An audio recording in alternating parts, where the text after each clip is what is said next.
What if I told you that in 1873, a sitting vice president took railroad stock as payment while casting the deciding Senate vote on their subsidy, and when exposed, simply resigned to become a railroad executive? That congressman in 1921 quietly leased federal oil reserves to private companies in exchange for luxury goods and cash-stuffed envelopes, documented in Senate hearings that revealed bribes hidden in little black books. That these aren't conspiracy theories, they're footnotes erased from textbooks. If you're ready to uncover what was buried, hit subscribe. Get comfortable, pour something warm, dim the lights, and settle in. We're walking through the archives of power tonight. Let's start with a moment history prefers you forget. In the spring of 1891, Senator Henry Cabot Lodge stood before Boston's elite at the Union Club, his reputation for principled governance unmarred by scandal. Lodge had spent a decade cultivating an image of intellectual rigor and ethical steadfastness. His speeches on civil service reform filled the Congressional record. His name appeared on anti-corruption legislation. His dinner parties attracted the city's most respectable families. The mahogany-paneled rooms where he entertained seemed to radiate institutional trust, each handshake a confirmation of moral authority. But by October of that year, a Senate Ethics Committee hearing would reveal Lodge's private correspondence with railroad executives, letters that showed him quietly advocating for rate legislation that benefited companies in which he held undisclosed stock. The hearing transcripts, buried in committee archives, documented his careful deflections under questioning. When pressed about a particularly damning letter discussing mutual arrangements, Lodge cited memory lapses and clerical errors. The consequence arrived not as thunderous scandal, but as quiet departure. He resigned his committee chairmanship in December, citing health concerns, and returned to Boston where his social standing remained mysteriously intact. The lamplight in his Beacon Hill study continued to burn late into winter evenings, now illuminating a different kind of work. By the summer of 1923, Chicago Alderman Johnny Powers had transformed the city's 19th ward into what newspapers called a model of efficient governance. Powers sat in City Hall's ornate chambers, his desk positioned near a window overlooking the Chicago River, and approved infrastructure contracts with the measured deliberation of a man deeply concerned with public welfare. His reputation for careful stewardship appeared in editorials praising his commitment to honest dealing in city construction projects. The contracts he signed, for street paving, sewer systems, bridge repairs, carried his bold signature and the city seal. A routine audit in early 1924 uncovered what the city's Department of Finance later described in dry bureaucratic language as accounting irregularities. The audit report, filed in March, documented a pattern. Companies that won contracts under Powers' oversight consistently overbilled by margins of 20 to 35%, with the excess amounts traceable to numbered accounts at 3 downtown banks. One particular invoice for concrete work quoted prices double the market rate. When auditors interviewed the company's bookkeeper, she provided copies of payment ledgers showing cash withdrawals matching the overbilled amounts.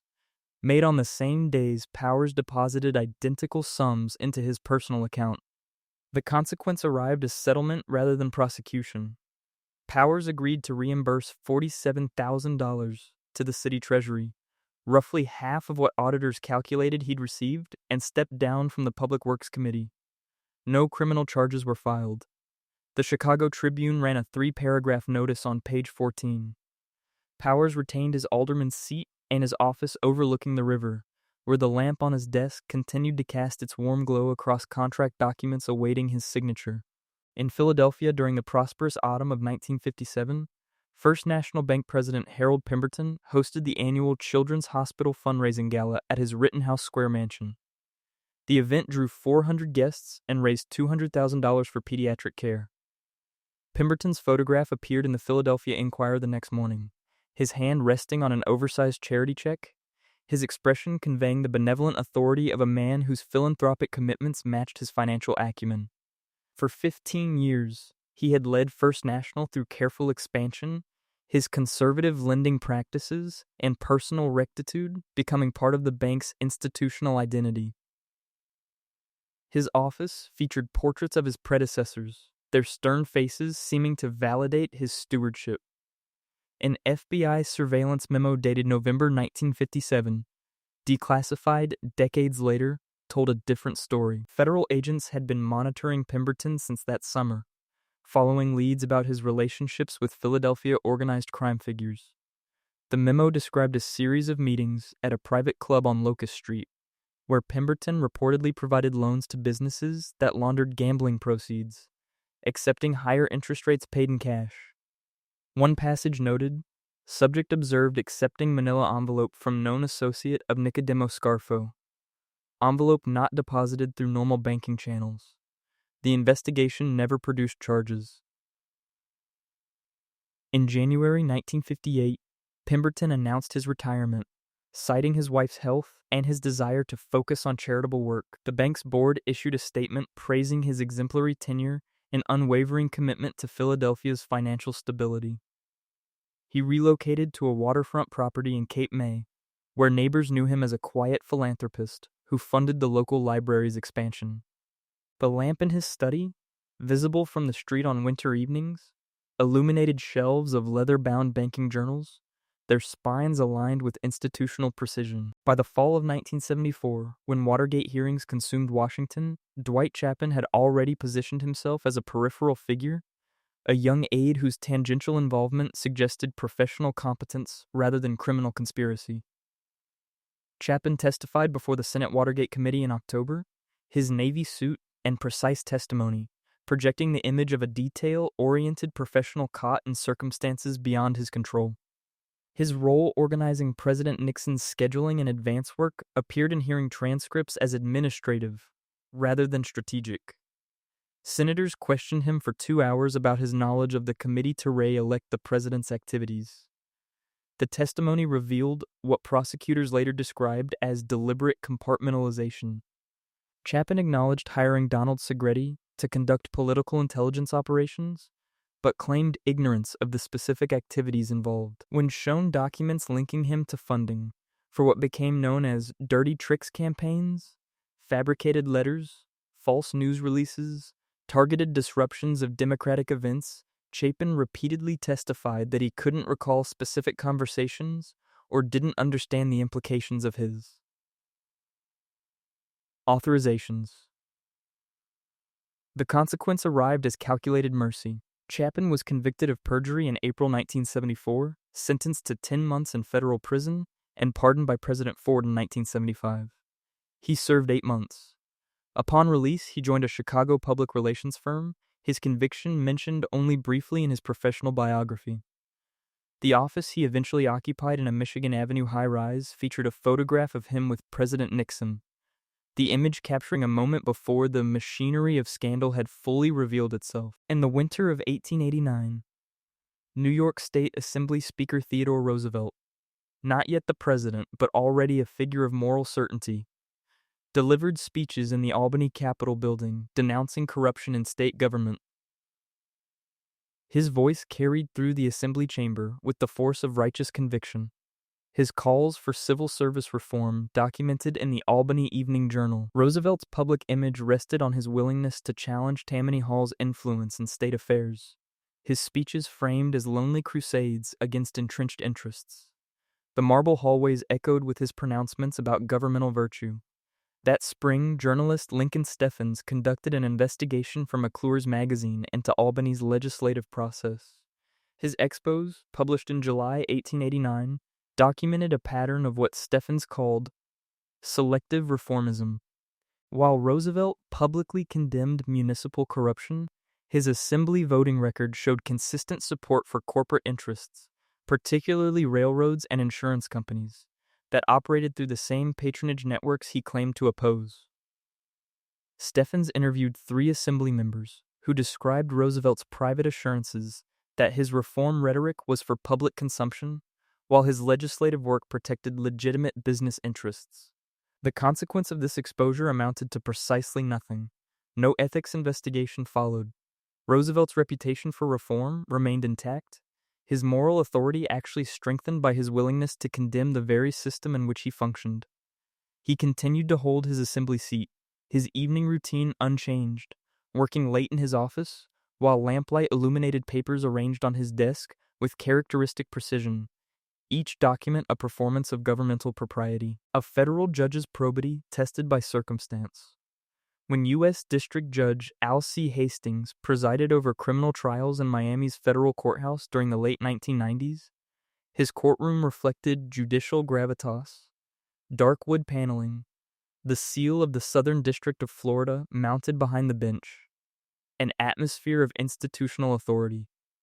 Hastings had been appointed to the bench in 1979, surviving an impeachment trial in 1989. He was acquitted by the Senate on charges of soliciting a bribe, though he'd been removed from office by the House, and later elected to Congress. By 2001, his congressional office featured certificates documenting his legal career and photographs from his judicial tenure. A routine judicial conduct review in 2001, triggered by constituent complaints, examined Hastings's financial disclosures during his congressional service. The review board's report, filed with the House Ethics Committee in September, noted irregularities in his reporting of gifts and travel expenses. Several entries showed expensive trips paid for by groups with business before committees on which Hastings served, disclosed late or incompletely. One trip to the Caribbean, officially described as educational, coincided with fundraising events for his re-election campaign, with costs covered by pharmaceutical industry representatives. The review resulted in a formal censure, a written reprimand placed in his congressional file. No financial penalties were assessed.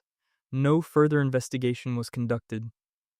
Hastings issued a statement acknowledging administrative oversights in his disclosure filings and promising renewed attention to paperwork requirements. He retained his congressional seat, his office unchanged. The lamplight from his Capitol Hill workspace, visible in evening photographs of the building's corridors, illuminating the ongoing business of governance. In the autumn of 1935, Louisiana Governor Huey Long positioned himself as a champion of populist reform, his Share Our Wealth program articulated in speeches that filled the state capitol building in Baton Rouge. Long's rhetoric attacked concentrated wealth and institutional corruption, his voice carrying through crowds gathered on the Capitol steps. His public image, carefully cultivated through radio addresses and newspaper profiles, presented him as a crusader against the very power structures that had dominated Louisiana politics for generations. The brass fixtures in his office gleamed under electric light, symbols of a government supposedly transformed by democratic accountability. That same autumn, a New Orleans grand jury convened to investigate allegations that Long operated what the Times-Picayune called a sophisticated patronage machine. The proceedings, documented in grand jury transcripts released decades later, examined testimony from 37 witnesses describing a system in which state contracts, judgeships, and administrative appointments functioned as currency in a carefully managed political economy. One highway contractor testified that his company received $2.3 million in state contracts after contributing $50,000 to Long's political organization, a transaction documented in both company ledgers and bank records. The grand jury proceedings concluded in December with no indictments. The presiding judge, a Long appointee, accepted the prosecution's argument that while the testimony suggested concerning patterns, it didn't meet the threshold for criminal conspiracy charges. Long continued as governor, his reform agenda apparently undiminished by the investigation. When he was assassinated in September 1935, before the jury's final report was published, the lamp in his Capitol office was extinguished for the final time, its glow having illuminated a contradiction that Louisiana voters had chosen to accept. By the spring of 1983, Representative Dan Crane served as a member of the House Ethics Committee, his position a reflection of his reputation for moral clarity. Crane, representing Illinois' 19th Congressional District, had built his political identity on family values advocacy and government accountability. His congressional office featured photographs of his 6 children and plaques commemorating his work on ethics reform legislation. The desk where he reviewed ethics complaints sat positioned to catch afternoon light through windows, overlooking the Capitol grounds, creating an atmosphere of judicial deliberation. In July 1983, a House investigation, conducted by the very committee on which Crane served, examined allegations that he had engaged in a sexual relationship with a teenage congressional page. The investigation's findings, documented in a report released that summer, confirmed the relationship and included testimony from the page describing encounters in Crane's congressional office. The report noted that Crane initially denied the allegations before acknowledging them when confronted with corroborating evidence.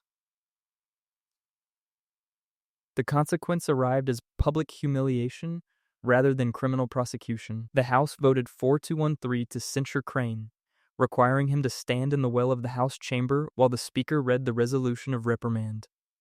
No criminal charges were filed. The page was 17 at the time, above the age of consent in Washington, D.C. Crane apologized publicly, citing personal failings and family crisis. He lost his re-election bid in 1984, departing Congress in January 1985. The lamp on his office desk, packed away with his files and photographs, had illuminated documents about governmental ethics while concealing private conduct that contradicted every principle he'd claimed to uphold. In the autumn of 1902, New York's Tammany Hall leader George Washington Plunkett hosted his annual Thanksgiving distribution of food baskets to families in his West Side district. The New York Herald documented the event with photographs showing Plunkett personally handing turkeys to grateful constituents, his expression conveying benevolent authority. For 2 decades, Plunkett had cultivated a reputation as a political operative who understood that power required public generosity. His charitable work appeared regularly in society columns. His donations to churches and settlement houses presented as evidence of civic commitment.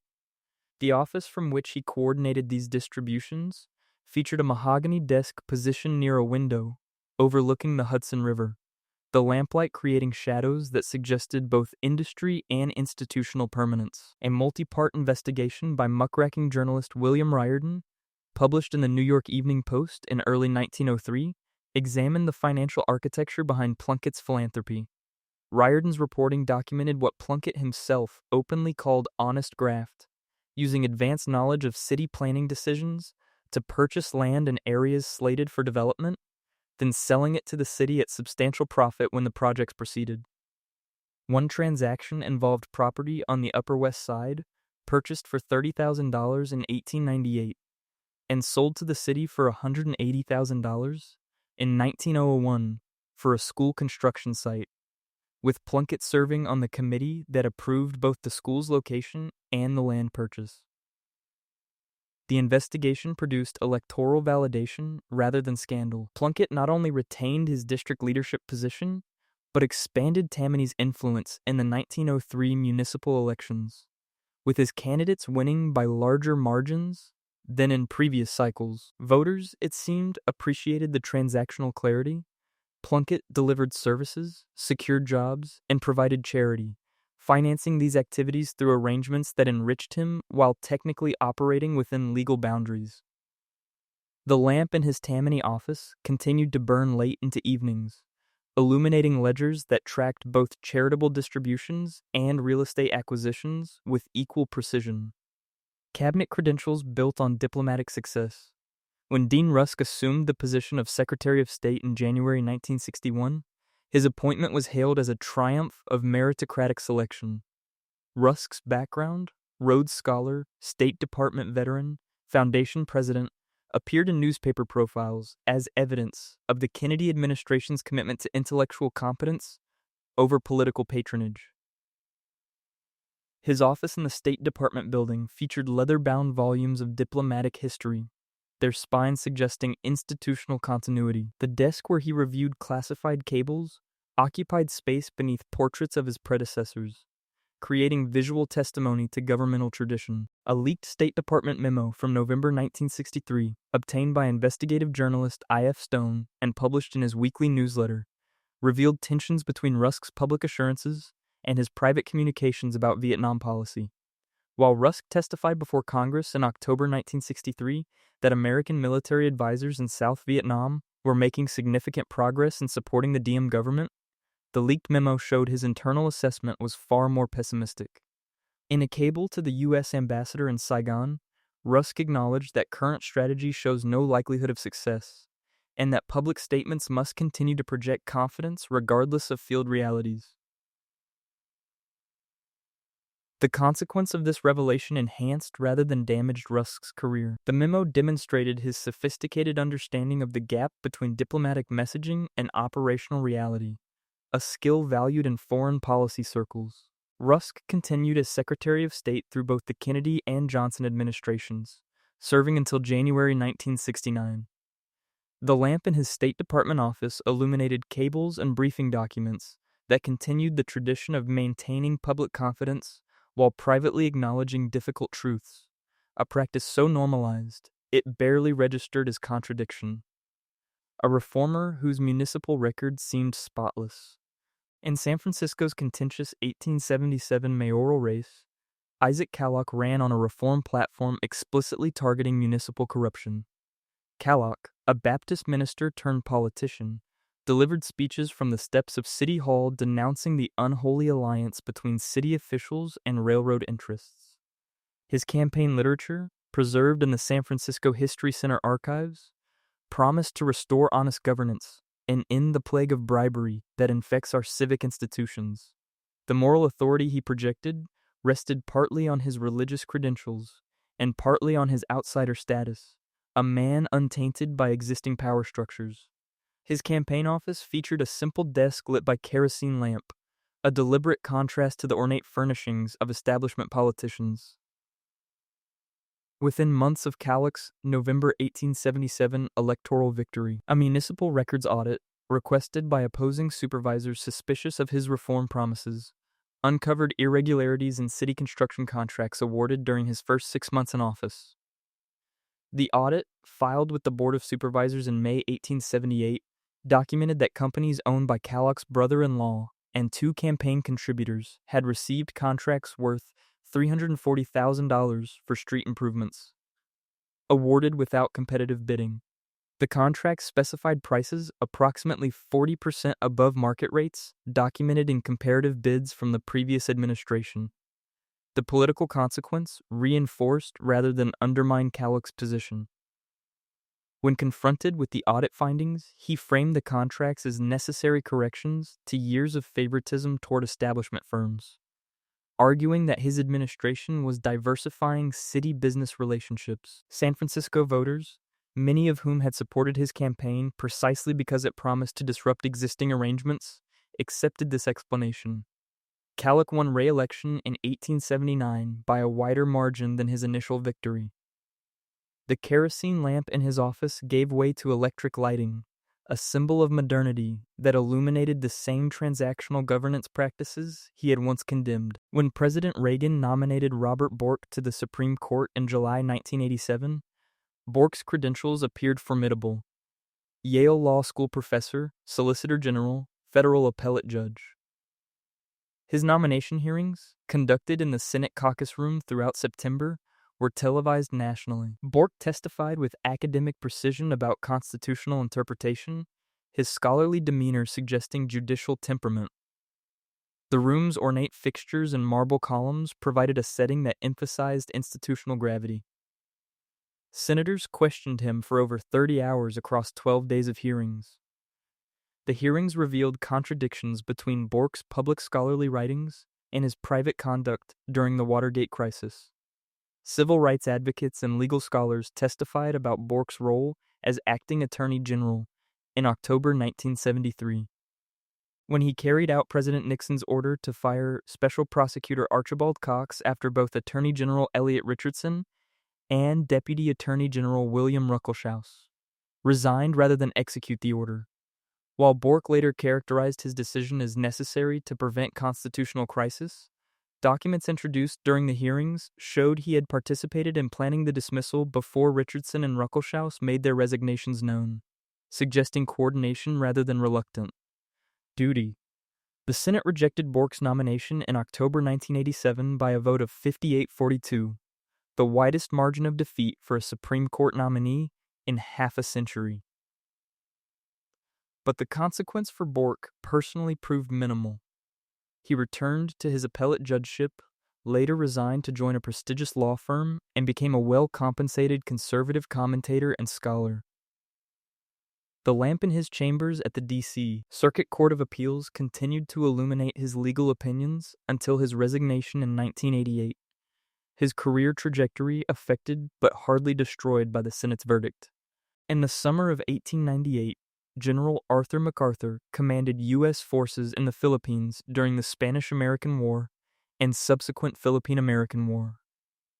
MacArthur's military reputation, documented in War Department dispatches and newspaper accounts, rested on his tactical success in securing Manila and his purported commitment to civilizing the Filipino population through American military governance. His headquarters in Manila featured maps and campaign plans arranged on tables beneath hanging lamps, creating an atmosphere of strategic professionalism. Official reports described his administration as firm but fair, emphasizing his efforts to establish civilian infrastructure and maintain order. An Army inquiry conducted in 1902, prompted by reports from junior officers and civilian observers, examined MacArthur's counterinsurgency tactics during the period 1899-1901. The inquiry report, filed with the War Department in March 1902, and partially declassified in later decades, documented the use of what MacArthur termed necessary severity, including village burnings, forced relocations, and the implementation of reconcentration policies that resulted in civilian casualties from disease and starvation. One section of the report quoted a cable MacArthur sent to field commanders authorizing all measures deemed appropriate to pacify hostile populations, language that subordinate officers interpreted as permission for harsh tactics. The inquiry produced a Medal of Honor for MacArthur, awarded in 1902 for his service in the Philippines. The medal citation made no mention of the inquiry's findings, focusing instead on his distinguished conduct and action and his role in securing American control of the archipelago. MacArthur continued his military career, eventually becoming the Army's highest-ranking officer. The lamp in his quarters at military posts from Manila to Washington illuminated a career that transformed controversial colonial administration into official military honor, the gap between public recognition and documented conduct widening with each promotion. As the stock market crashed in October 1929, Undersecretary of the Treasury Ogden Mills projected calm institutional authority in his testimony before Congress and his statements to the press.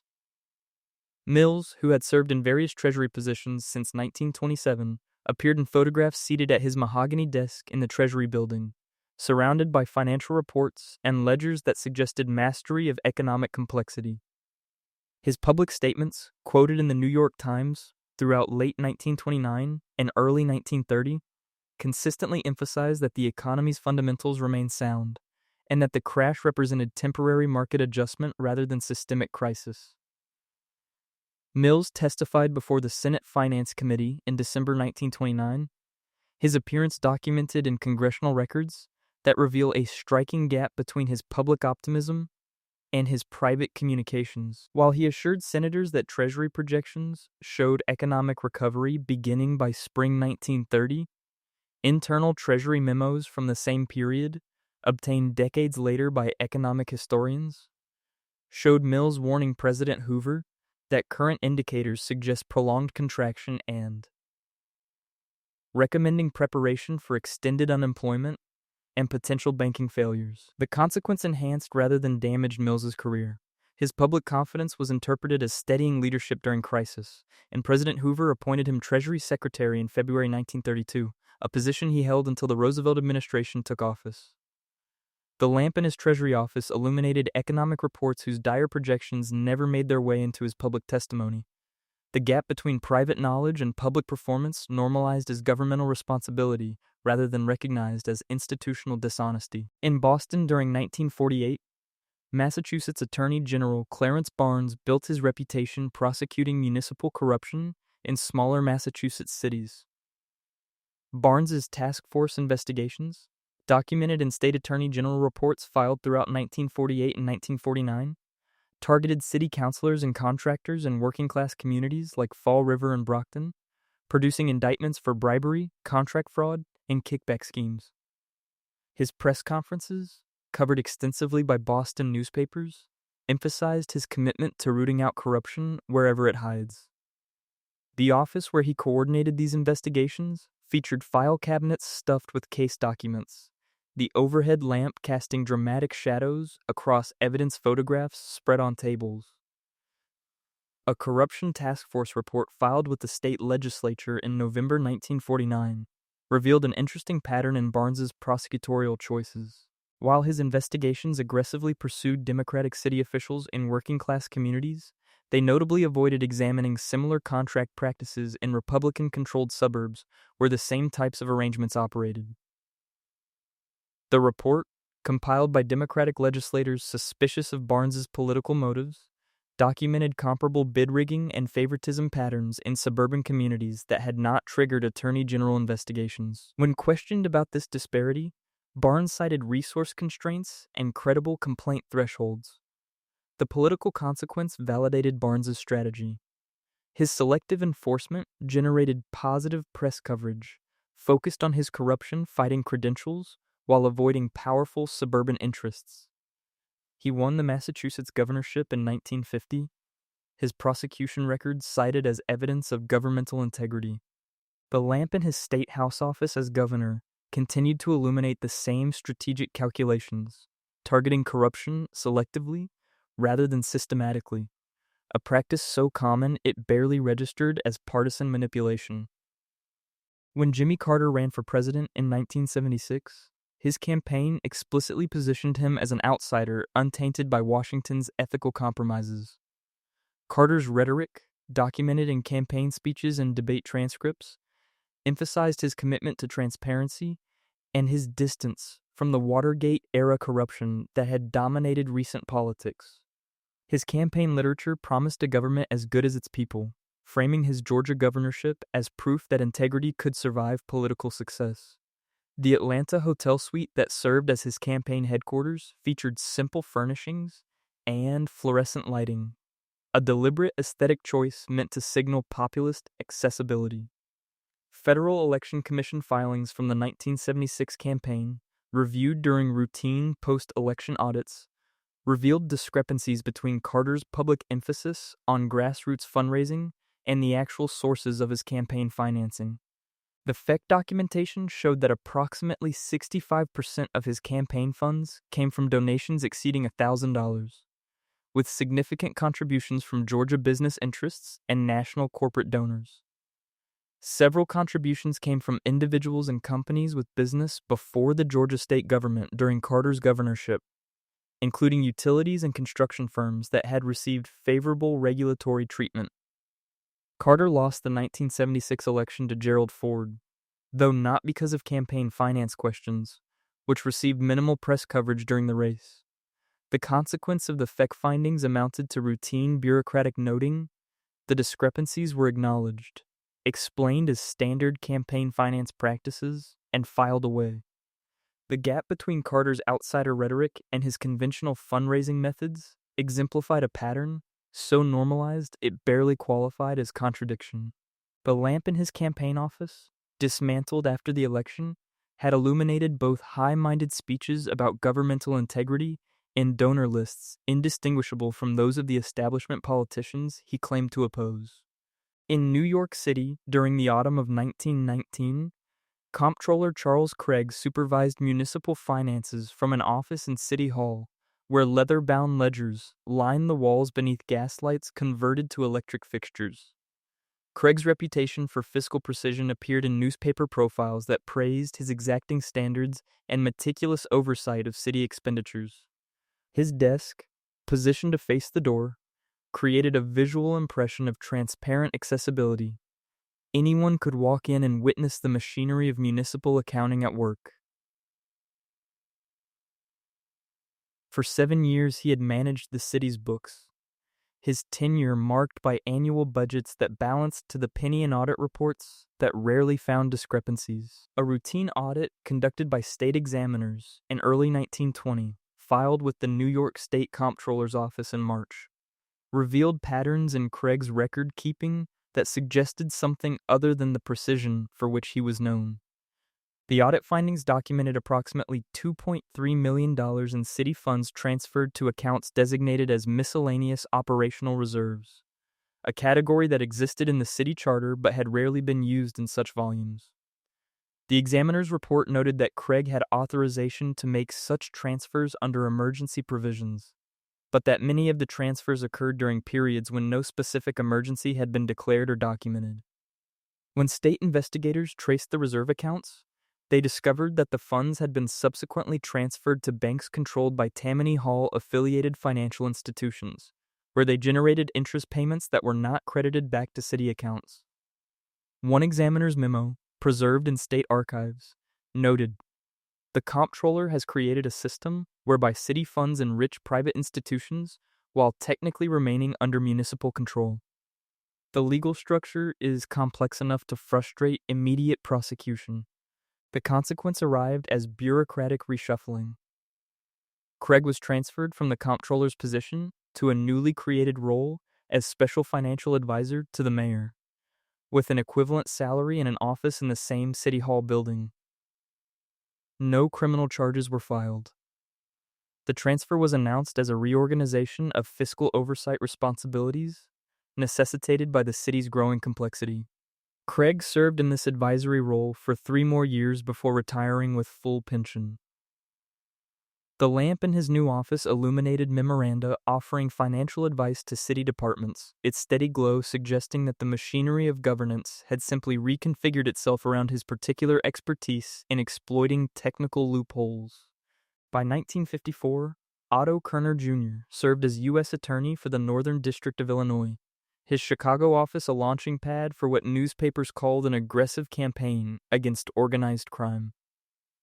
Kerner's trial record, documented in federal court filings from 1950 through 1954, showed successful prosecutions of gambling operations, labor union corruption, and interstate theft rings. His courtroom presence, described in Chicago Tribune accounts as commanding but fair, projected exactly the combination of toughness and integrity that built political reputations. The federal building office where he prepared cases featured law books stacked on tables beneath fluorescent lights, creating an atmosphere of prosecutorial diligence. Trial records from Kerner's tenure reveal an interesting prosecutorial pattern. While his office successfully convicted dozens of street-level operatives and mid-tier organized crime figures, investigations that might have reached into connections with prominent Chicago business leaders or political figures consistently stalled before indictments were filed. A review conducted years later by the Justice Department's Internal Affairs Division, examining case files after Kerner's own corruption conviction in 1973, found multiple instances where promising investigations were closed or redirected during his tenure as U.S. Attorney. One closed case file contained a memo stating, "Insufficient evidence to proceed, despite witness cooperation and documentary support, referring to an investigation into racetrack stock manipulation involving Illinois state officials." The consequence of Kerner's selective prosecution enhanced his political trajectory. In 1960, he was elected governor of Illinois, his record as U.S. Attorney cited as proof of his commitment to law enforcement. In 1968, he was appointed to the U.S. Court of Appeals for the Seventh Circuit. The irony emerged only in 1973, when Kerner himself was convicted of bribery, conspiracy, perjury, and related charges for accepting racetrack stock in exchange for favorable racing dates during his governorship, essentially engaging in the same type of corruption his U.S. Attorney's Office had declined to prosecute a decade earlier.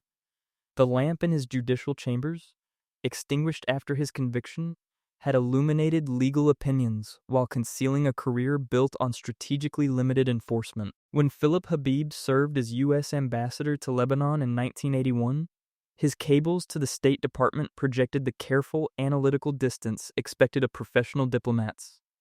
Habib's reports, archived in State Department records, assessed Lebanon's civil war and Israeli-Palestinian conflicts with measured language that acknowledged complexity while avoiding definitive predictions. His embassy office in Beirut featured secure communication equipment and reference materials on Middle Eastern history, the physical apparatus of institutional expertise. Photographs from the period show him meeting with Lebanese officials, his expression conveying diplomatic seriousness. The State Department Cable Archive, partially declassified in subsequent years, revealed tensions between Habib's official reporting and his private assessments. While his formal cables to Washington emphasized possibilities for negotiated settlements and characterized various factions as potential partners for peace, his back-channel communications to senior State Department officials painted a far more pessimistic picture. One cable from August 1981, marked for limited distribution, stated, "Current diplomatic framework assumes rationality and shared interests that do not exist. Public optimism required for political management, but operational planning should assume extended conflict and potential regional destabilization." The consequence enhanced Habib's reputation as a skilled diplomat who understood the gap between public diplomacy and private strategic thinking. He was reassigned to special envoy positions handling sensitive negotiations. His ability to maintain optimistic public rhetoric while privately acknowledging difficult realities, valued as sophisticated statecraft rather than dishonesty. The lamp in his subsequent State Department offices illuminated briefing documents that continued this tradition. Official optimism layered over private pessimism. The gap between public and private assessment normalized as diplomatic professionalism. In 1996, Democratic National Committee Finance Chairman Charles Try coordinated fundraising from his Washington office, a suite in a building near Capitol Hill where bundled contribution checks were sorted and processed under the glow of overhead fluorescent lights. Try's operation, documented in DNC financial records, brought in millions of dollars during the 1996 presidential campaign, with contributions flowing from individuals and organizations connected to Asian business interests. His fundraising prowess earned him access to White House events and recognition as a key figure in Democratic campaign operations. A Senate Government Affairs Committee hearing in 1997, conducted to investigate campaign finance irregularities from the 1996 election, revealed problematic patterns in Try's fundraising methods. The hearing testimony, preserved in congressional records, documented that many contributions came from individuals with limited financial means, who appeared to be serving as conduits for foreign money. One sequence of transactions showed 16 contributions of $1,000 each, all from individuals sharing the same Los Angeles address, a small apartment, and all deposited on the same day. Bank records introduced during the hearing showed that many of these contributors received wire transfers from Hong Kong accounts shortly before making their donations.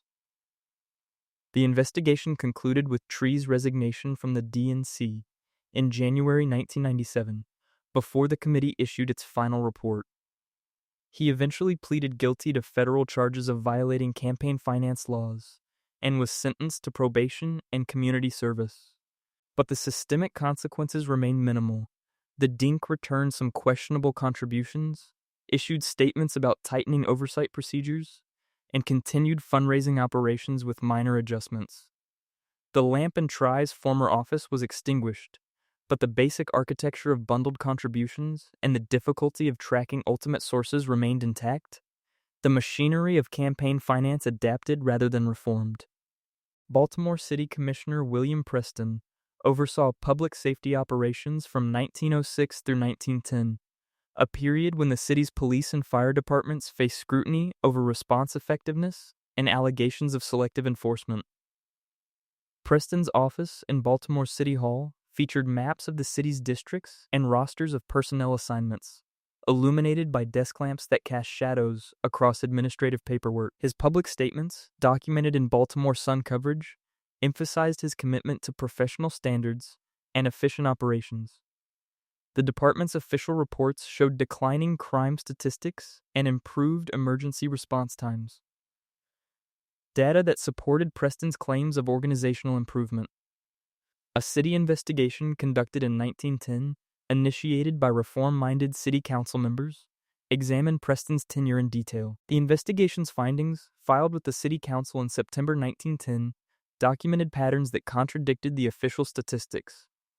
Testimony from beat officers described pressure to underreport certain crimes in affluent districts while maintaining aggressive enforcement in working-class neighborhoods. Fire department personnel testified about delayed responses to fires in areas where property owners had disputes with the Preston administration. The investigation report included one fire captain's statement: "We received instructions to stage equipment near certain properties before we had official notice of fire calls, suggesting advanced coordination with property owners seeking insurance claims." The investigation's consequence demonstrated the gap between evidence and accountability. The city council vote on whether to remove Preston ended in a tie, with the mayor declining to cast a deciding vote. Preston completed his term and retired in 1911 with full pension and a testimonial dinner attended by prominent business leaders. The Baltimore Sun's coverage of his retirement mentioned the investigation only in passing, describing it as controversial charges that were never definitively proven. The lamp in his City Hall office passed to his successor, who inherited the same administrative structures and many of the same personnel, ensuring continuity of practices, if not of individual leadership. When Edward Kennedy assumed the position of Senate Majority Whip in 1969, his office in the Capitol building served as a coordination point for Democratic legislative strategy. Kennedy's reputation, despite the Chappaquiddick incident earlier that year, remained sufficient to secure his leadership position, a testament to both his family's political legacy and the Senate's institutional tolerance for personal scandal when separated from legislative competence. The office where he worked featured bookcases filled with Massachusetts history and family photographs, the visible symbols of dynastic political authority. His desk lamp illuminated legislative drafts and vote-counting sheets that tracked the Democratic caucus's positions. A Senate Ethics Committee probe in 1969, initiated in response to constituent complaints about Kennedy's conduct following the Chappaquiddick incident, examined whether his actions warranted formal censure or other sanctions. The probe's scope, documented in committee records, remained carefully limited. It focused on Kennedy's delay in reporting the accident and questions about his testimony, avoiding broader investigation into potential obstruction or the adequacy of the local investigation. The committee interviewed Kennedy privately, reviewed police reports and court records, and received testimony from Massachusetts officials. The probe concluded without formal action. The Ethics Committee issued no public report, instead releasing a brief statement that the matter involved state legal issues outside the committee's jurisdiction and that Kennedy's sworn testimony to Massachusetts authorities, whatever its accuracy, did not constitute a Senate ethics violation. Kennedy retained his whip position and his committee assignments. The consequence was political rather than institutional. He chose not to run for president in 1972, a decision influenced by recognition that Chappaquiddick would feature prominently in any national campaign. But within the Senate, the lamp in his office continued to burn during late-night legislative sessions. His leadership authority intact, the institution having absorbed personal scandal without structural consequence. In Philadelphia during 1932, School Superintendent Edward Stanton promoted administrative reforms intended to modernize the city's educational system. Stanton's office in the district headquarters featured organizational charts and efficiency studies, their pages spread across tables beneath overhead lights that suggested bureaucratic rationality.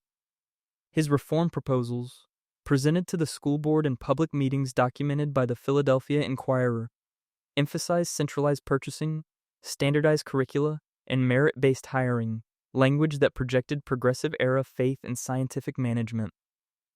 A grand jury investigation convened in late 1932, prompted by a whistleblower complaint from a district purchasing officer, examined the actual implementation of Stanton's reforms.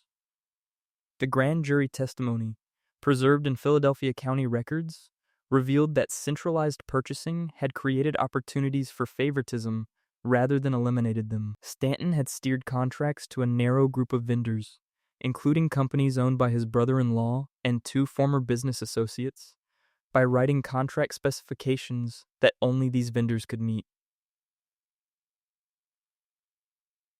One textbook contract required books printed on specific paper stock available from only one supplier, who charged 30% more than comparable alternatives. Stanton testified before the grand jury in January 1933, acknowledging the vendor relationships, but characterizing them as coincidental rather than corrupt. He argued that the specifications reflected educational quality standards, not favoritism, and that vendor relationships predated his appointment. The grand jury declined to indict, citing insufficient evidence of explicit quid pro quo arrangements. Stanton announced his retirement in March 1933, citing health reasons and his desire to return to private sector education work. The Philadelphia School Board issued a statement praising his modernization efforts and commitment to educational excellence. The lamp in his former office illuminated the work of his successor, who inherited a purchasing system that technically complied with reform principles while maintaining the same network of favored vendors. When Lewis Libby served as Chief of Staff to Vice President Dick Cheney in 2005, his West Wing office functioned as a coordination center for the administration's foreign policy messaging. Libby's position gave him access to classified intelligence, communication with journalists, and influence over how the administration framed its rationale for the Iraq War.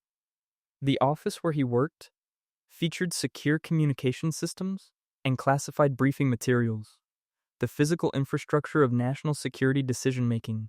His public role involved coordinating statements, preparing the vice president for interviews, and managing relationships with reporters who covered defense and intelligence issues.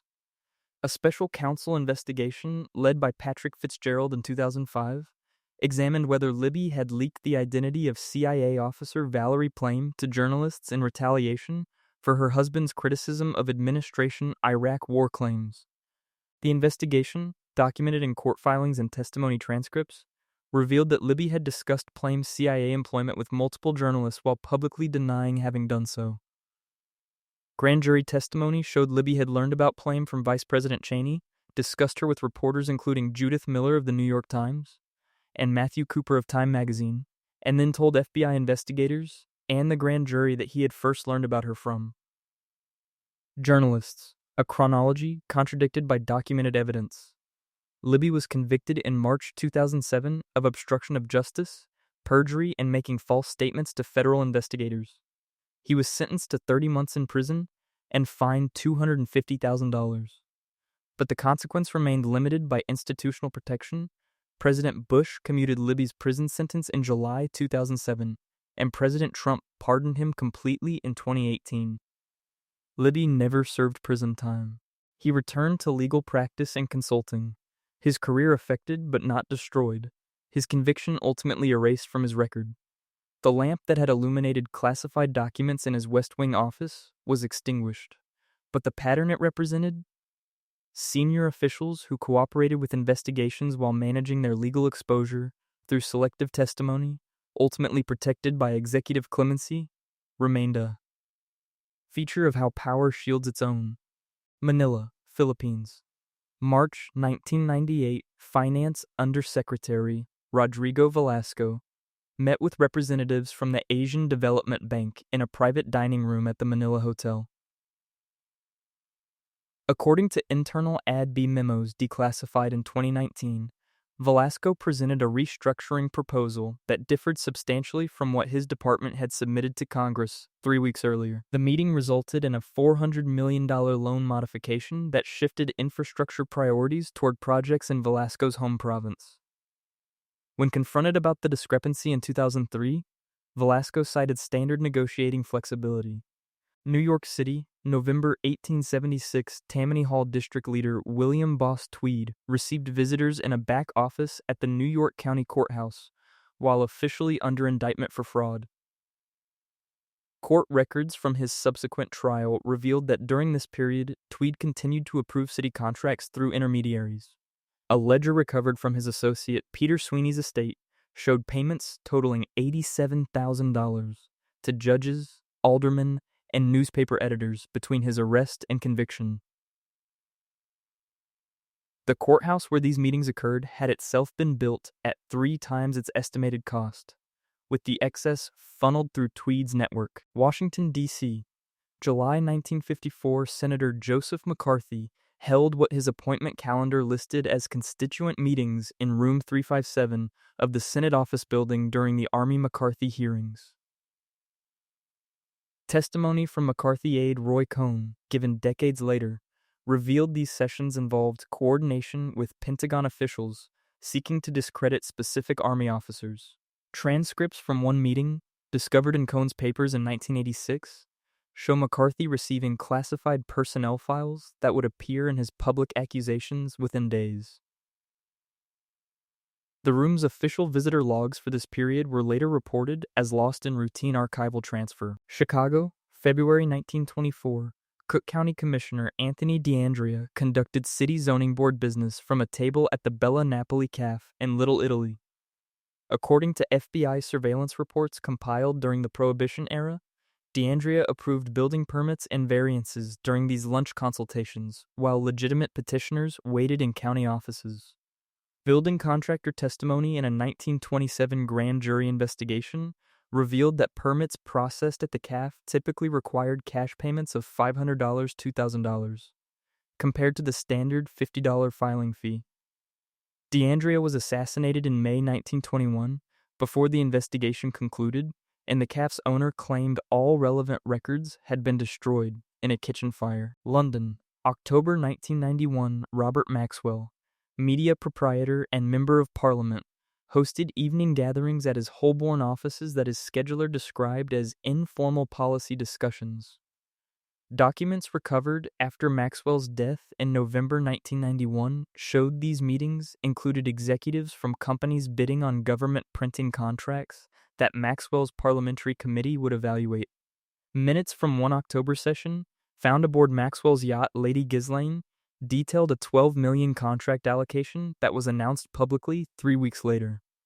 Investigators discovered that Maxwell had borrowed against his pension funds to provide bridge financing for the winning bidder, creating a complex web of mutual obligation. Boston, August 1893. Massachusetts Railroad Commissioner Thomas Quincy Jr. maintained what he termed a working office at the Parker House Hotel, separate from his official State House chambers.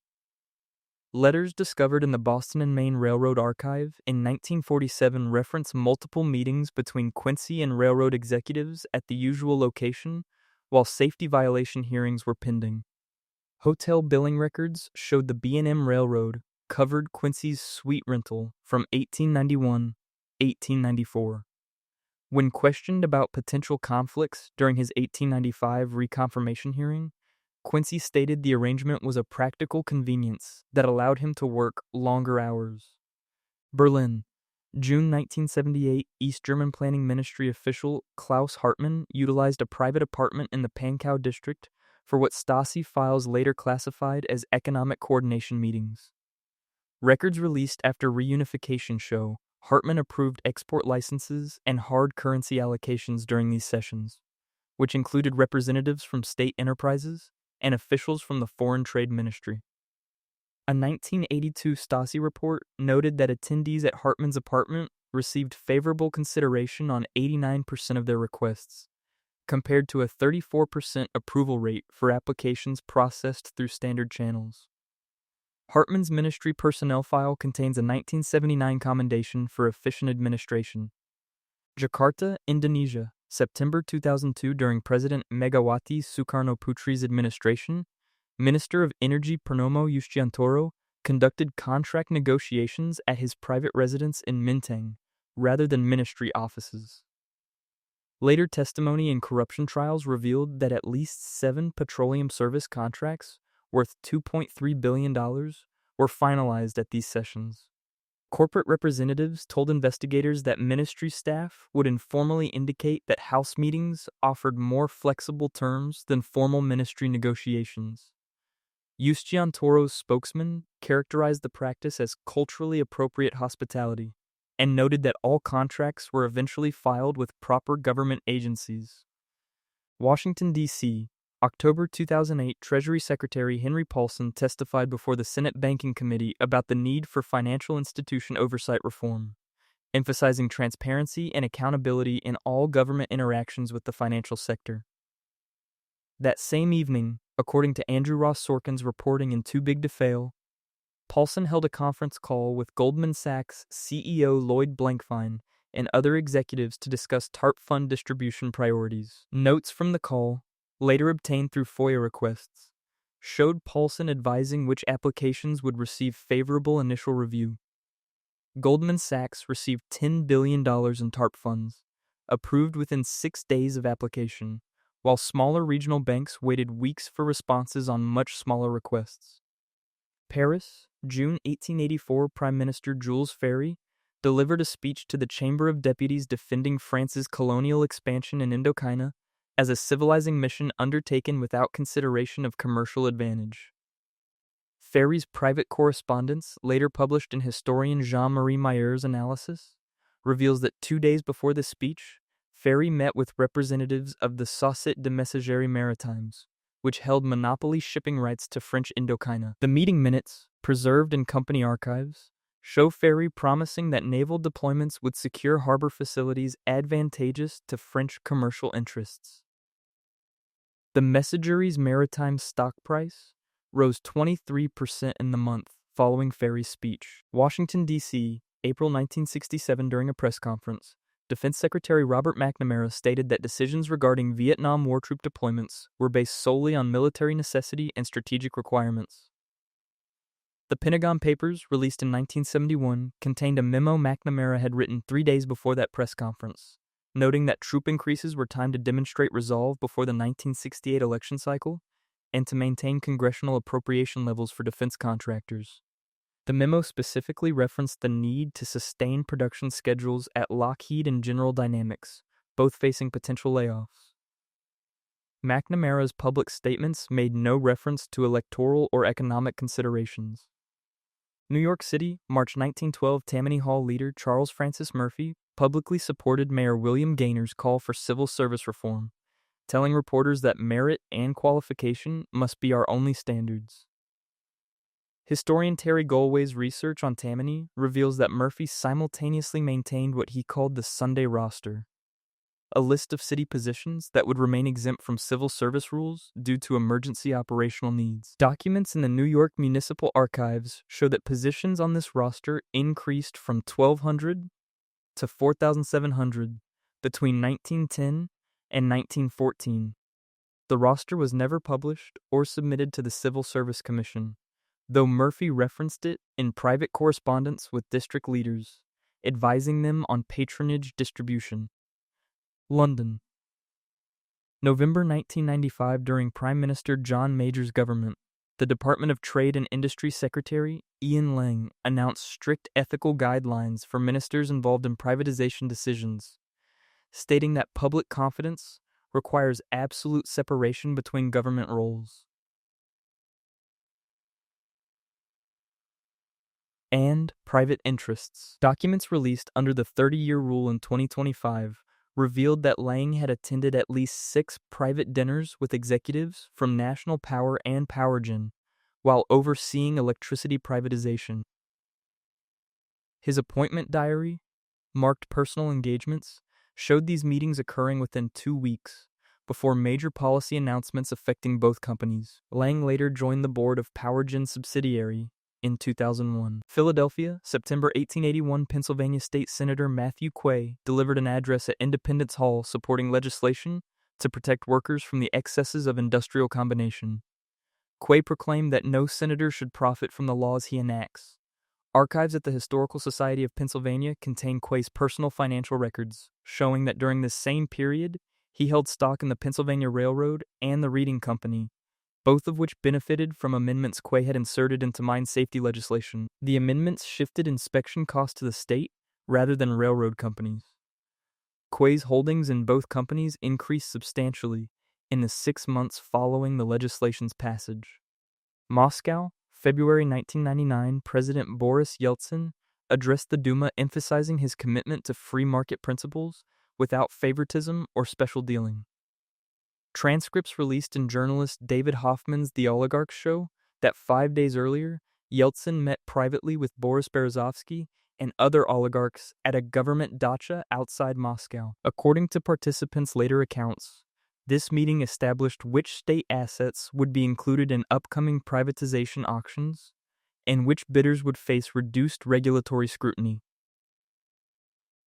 Berezovsky's Logovaz conglomerate subsequently acquired television stations and oil assets at prices substantially below independent valuations. Yeltsin's public statements never acknowledged these private consultations. Chicago, August 1927, Mayor William Big Bill Thompson announced a campaign to clean up City Hall and remove crooked politicians who betray the public trust. Thompson's announcement came during his re-election campaign. Files discovered during the 1931 investigation of Thompson's corporation counsel Samuel Edelson showed that Thompson maintained a private fund supplied by utility companies and construction firms seeking city contracts. Bank records revealed deposits totaling $450,000 to Thompson's political education fund between 1923 and 1927. The fund's existence was known to Thompson's inner circle, but was never mentioned in his public reform rhetoric. Thompson's reform campaign helped him win re-election by 83,000 votes. Manila, Philippines, August 1945. During the transition from Japanese occupation to Philippine independence, documentation for the Commonwealth Treasury Department's activities between August 1945 and January 1946 is notably sparse. The National Archives of the Philippines catalog lists 127 boxes of records for 1944 and 143 boxes for 1946, but only 31 boxes for 1945. Archivist reports from 1953 note that wartime disruption prevented proper record keeping. However, correspondence discovered in Douglas MacArthur's personal papers references multiple meetings with Philippine Commonwealth officials regarding Reconstruction contract allocations during this period. Several officials who attended these meetings resigned suddenly in early 1946, including Treasury Undersecretary Ramon Diokno and Commerce Secretary Jaime Hernandez. No official explanation for their departures appears in government records. Washington, D.C., April 1893, the Interstate Commerce Commission's investigation into preferential railroad shipping rates ended abruptly in April 1893 when Chief Investigator Charles McClure resigned, citing family health concerns. McClure's personnel file contains no medical documentation, and he immediately took a position with the New York Central Railroad as a regulatory consultant at 3 times his government salary. The resignation came 2 weeks after McClure had subpoenaed internal documents from several major railroads. Those subpoenas were subsequently withdrawn by McClure's successor, who determined the investigation lacked sufficient evidence to proceed. IC meeting minutes from this period, spanning March 15 to April 30, 1893, are marked missing in the National Archives Index, with a notation indicating they were not transferred from original storage. Washington, D.C., June 1978, the Senate Ethics Committee initiated an inquiry into potential conflicts of interest involving senators with financial holdings in defense contractors.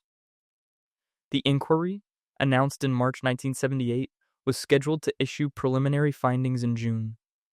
Instead, Committee Chairman Adlai Stevenson III announced the inquiry would be postponed pending procedural refinement.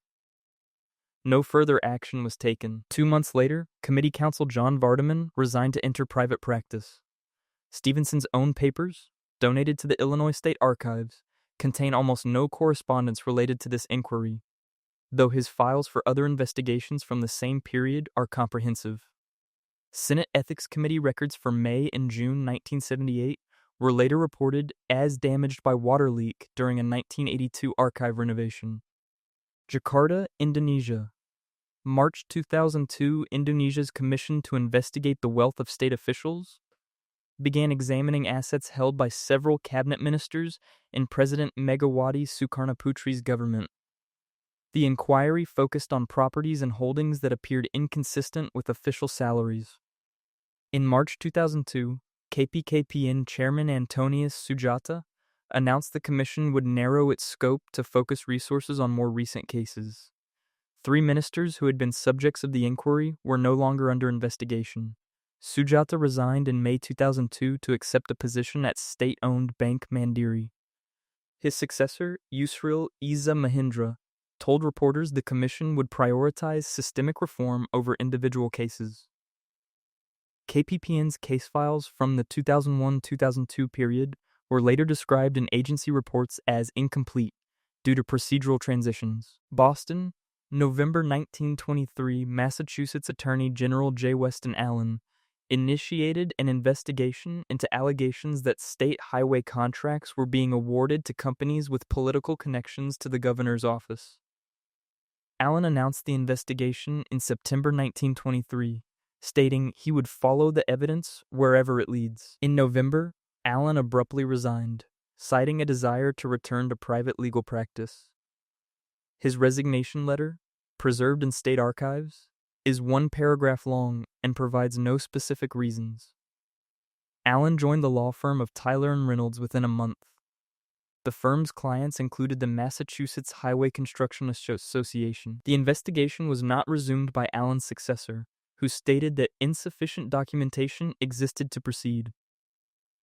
The Attorney General's office files on the highway contract inquiry contain only 3 documents, totaling 7 pages. New York City, February 1894, the Lexo Committee, investigating New York Police Department corruption, heard testimony from dozens of witnesses about systematic bribery and protection payments. In February 1894, several key witnesses who had testified in preliminary sessions failed to appear for scheduled follow-up questioning. Committee records note that saloon keeper Timothy Walsh, who had testified about paying police for protection, had relocated to unknown address. Brothel operator Matilda Herman was listed as unavailable. Family emergency. 3 other witnesses were marked deferred at request of counsel. No rescheduled dates appear in committee records. Police Captain William Devery, whom multiple witnesses had implicated, was initially transferred, but was reinstated within 8 months. His departmental file for this period contains a gap from January 1894 to June 1894, with a note indicating records misfiled during office reorganization. Rome. October 1993, Italian magistrates investigating the Tangentopoli corruption scandal sought documents related to political party financing from the Bank of Italy's Oversight Division. In October 1993, Bank of Italy officials informed investigators that records from 1985-1989 for specific accounts were no longer available due to standard retention policy compliance. This notification came despite Italy's banking regulations requiring 10-year retention of such records. Several Bank of Italy officials, with knowledge of party financing arrangements, transferred to private banking positions between September and December 1993. Magistrate Antonio Di Pietro later told journalists that witnesses had referenced specific meetings and transactions that apparently generated no documentation. Treasury Ministry files that might have contained related information were described in court documents as archived in facilities damaged during renovations. Washington, D.C., December 1955, the House Committee on Government Operations, investigating procurement irregularities at the Department of Defense, sought testimony from civilian contract officers who had raised concerns about competitive bidding procedures. In December 1955, Committee Chairman William Dawson announced that 4 key contract officers had accepted early retirement and were no longer available for testimony. Defense Department personnel records for these individuals contain standard retirement paperwork, but no indication of their previous cooperation with congressional investigators. The committee's final report, issued in March 1956, noted that absence of certain testimony limited its findings, but concluded that existing procurement procedures were generally adequate. Meeting transcripts from the committee's executive sessions during this investigation were classified and remained so for 50 years, released only in 2005. Washington, D.C., September 1955, the Senate Permanent Subcommittee on Investigations held hearings on conflict of interest allegations against several regulatory officials. Witnesses provided detailed testimony about officials maintaining financial ties to industries they regulated. The hearings resulted in no criminal referrals. Instead, the committee recommended administrative reforms and enhanced disclosure procedures. Senator John McClellan, the subcommittee chairman, praised witnesses for their civic courage and noted that appropriate administrative measures will ensure this cannot recur. No officials lost their positions. The Bureau of the Budget subsequently issued a memorandum clarifying that officials could maintain passive investments in regulated industries if disclosed annually. This disclosure requirement created no enforcement mechanism and no penalties for non-disclosure. In congressional testimony the following year, several of the same officials who had been questioned still held their positions and confirmed they still held investments in regulated industries, now listed on disclosure forms filed with their own agencies.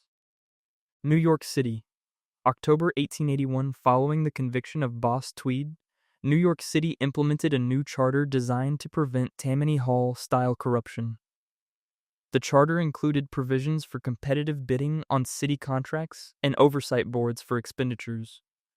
Within 2 years, city comptroller reports showed that 73% of contracts were still awarded to companies with Tammany connections. The charter's oversight requirements included an exception for emergency procurements, a category that grew to include routine purchases. The Board of Estimate, created to review large expenditures, consisted of elected officials who were themselves products of the Tammany system. In 1884, Charter Reform advocate Theodore Roosevelt testified before a state assembly committee that the new system had formalized rather than eliminated corrupt practices.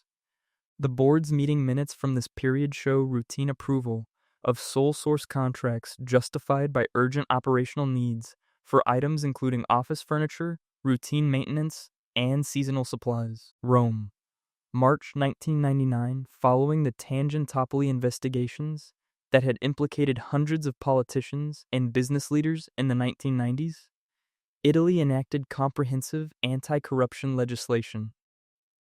The new laws included mandatory disclosure requirements, stricter procurement rules, and enhanced oversight mechanisms. A 2003 analysis by Transparency International found that corruption perception indices for Italy had not improved significantly since the reforms. Researchers noted that the legislation contained numerous exemptions for economic development initiatives and strategic national projects. Procurement rules included flexibility provisions for contracts deemed important to regional competitiveness. The anti-corruption agency created by the reforms had authority to investigate but not to prosecute, and its findings required referral to prosecutors who faced no mandatory timelines for action. By 2005, several politicians who had faced charges during Tangentopoli had returned to office, their cases having resulted in settlements, administrative penalties, or prosecutions that exceeded statutes of limitations. Chicago, July 1927. After extensive newspaper coverage of bootlegging operations with apparent police protection, Chicago Mayor William Thompson announced formation of a special moral squad to combat organized crime. The squad consisted of 50 officers selected by Thompson and reported directly to him rather than through the police department's normal chain of command. The Chicago Tribune analyzed the squad's arrest records for its first 6 months and found that while bootlegging arrests increased 34%, prosecutions decreased 28%.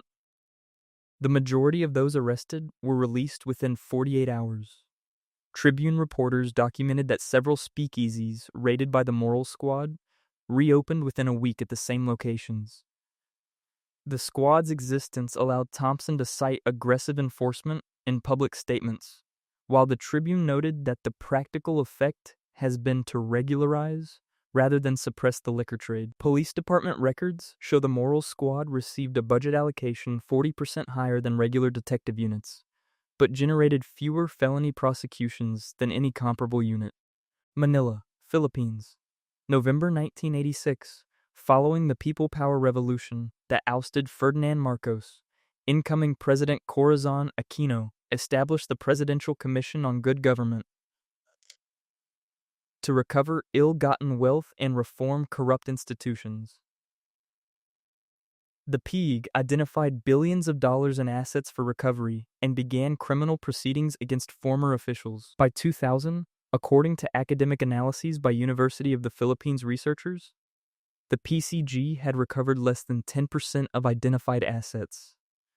The Commission's work was hampered by what legal scholars described as procedural complexity, including requirements that cases be filed in multiple jurisdictions and that asset seizures meet standards of proof higher than those for criminal conviction. Several high-profile cases were settled for fractions of claimed amounts. Meanwhile, officials from the Marcos era maintained political influence. Some held elected office under subsequent administrations. The PG itself became subject to controversy when commissioners were accused of mismanaging recovered assets.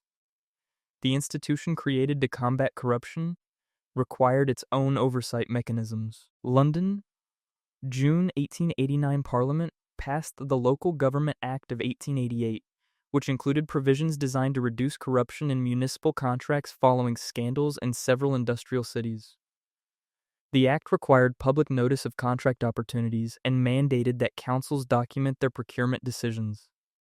A parliamentary review in 1895 examined implementation of these provisions. The review found that while technical compliance was common, councils had developed extensive use of professional consultants who advised on contract awards. These consultants frequently had financial relationships with bidding companies. The review documented that in Birmingham, Manchester, and Liverpool, between 60–75% of major contracts went to companies that employed the consultants who had advised councils on those same contracts. The review characterized this as a practice which, while not explicitly forbidden by the Act, undermines its remedial purpose. No amendments to address this practice were enacted. Council meeting records from this period show routine acceptance of consultant recommendations without documented independent evaluation. Washington, D.C., August 2008. Following the financial crisis, Congress passed the Emergency Economic Stabilization Act, which included oversight provisions for the Troubled Asset Relief Program. The legislation created the Office of the Special Inspector General for TARP and required regular public reporting. SIGTARP's reports documented numerous cases of what investigators termed structural conflicts, situations where firms receiving TARP funds had relationships with officials overseeing distribution. Treasury Department policies allowed firms to receive funds while their former executives served in key Treasury positions, provided these individuals recused themselves from direct decisions involving their former employers. SIGTARP reports noted that in practice, such recusals were difficult to enforce in an environment of fluid policy development. A 2012 SIGTARP audit found that the largest TARP recipients had received approvals through processes that involved multiple officials with former employment relationships to those firms, though no individual official's involvement rose to the level requiring formal recusal. The oversight structure had created transparency about these relationships without creating mechanisms to prevent them. Boston, April 1894, Massachusetts, enacted civil service reform legislation intended to eliminate patronage in state employment. The law required competitive examinations for most positions and created a civil service commission to oversee implementation. An 1898 commission report showed that the number of provisional appointments, positions filled without examination during emergencies, had increased each year since the law's passage. These provisional appointments, which could last up to 1 year with renewals, accounted for 23% of filled positions that were nominally subject to civil service rules.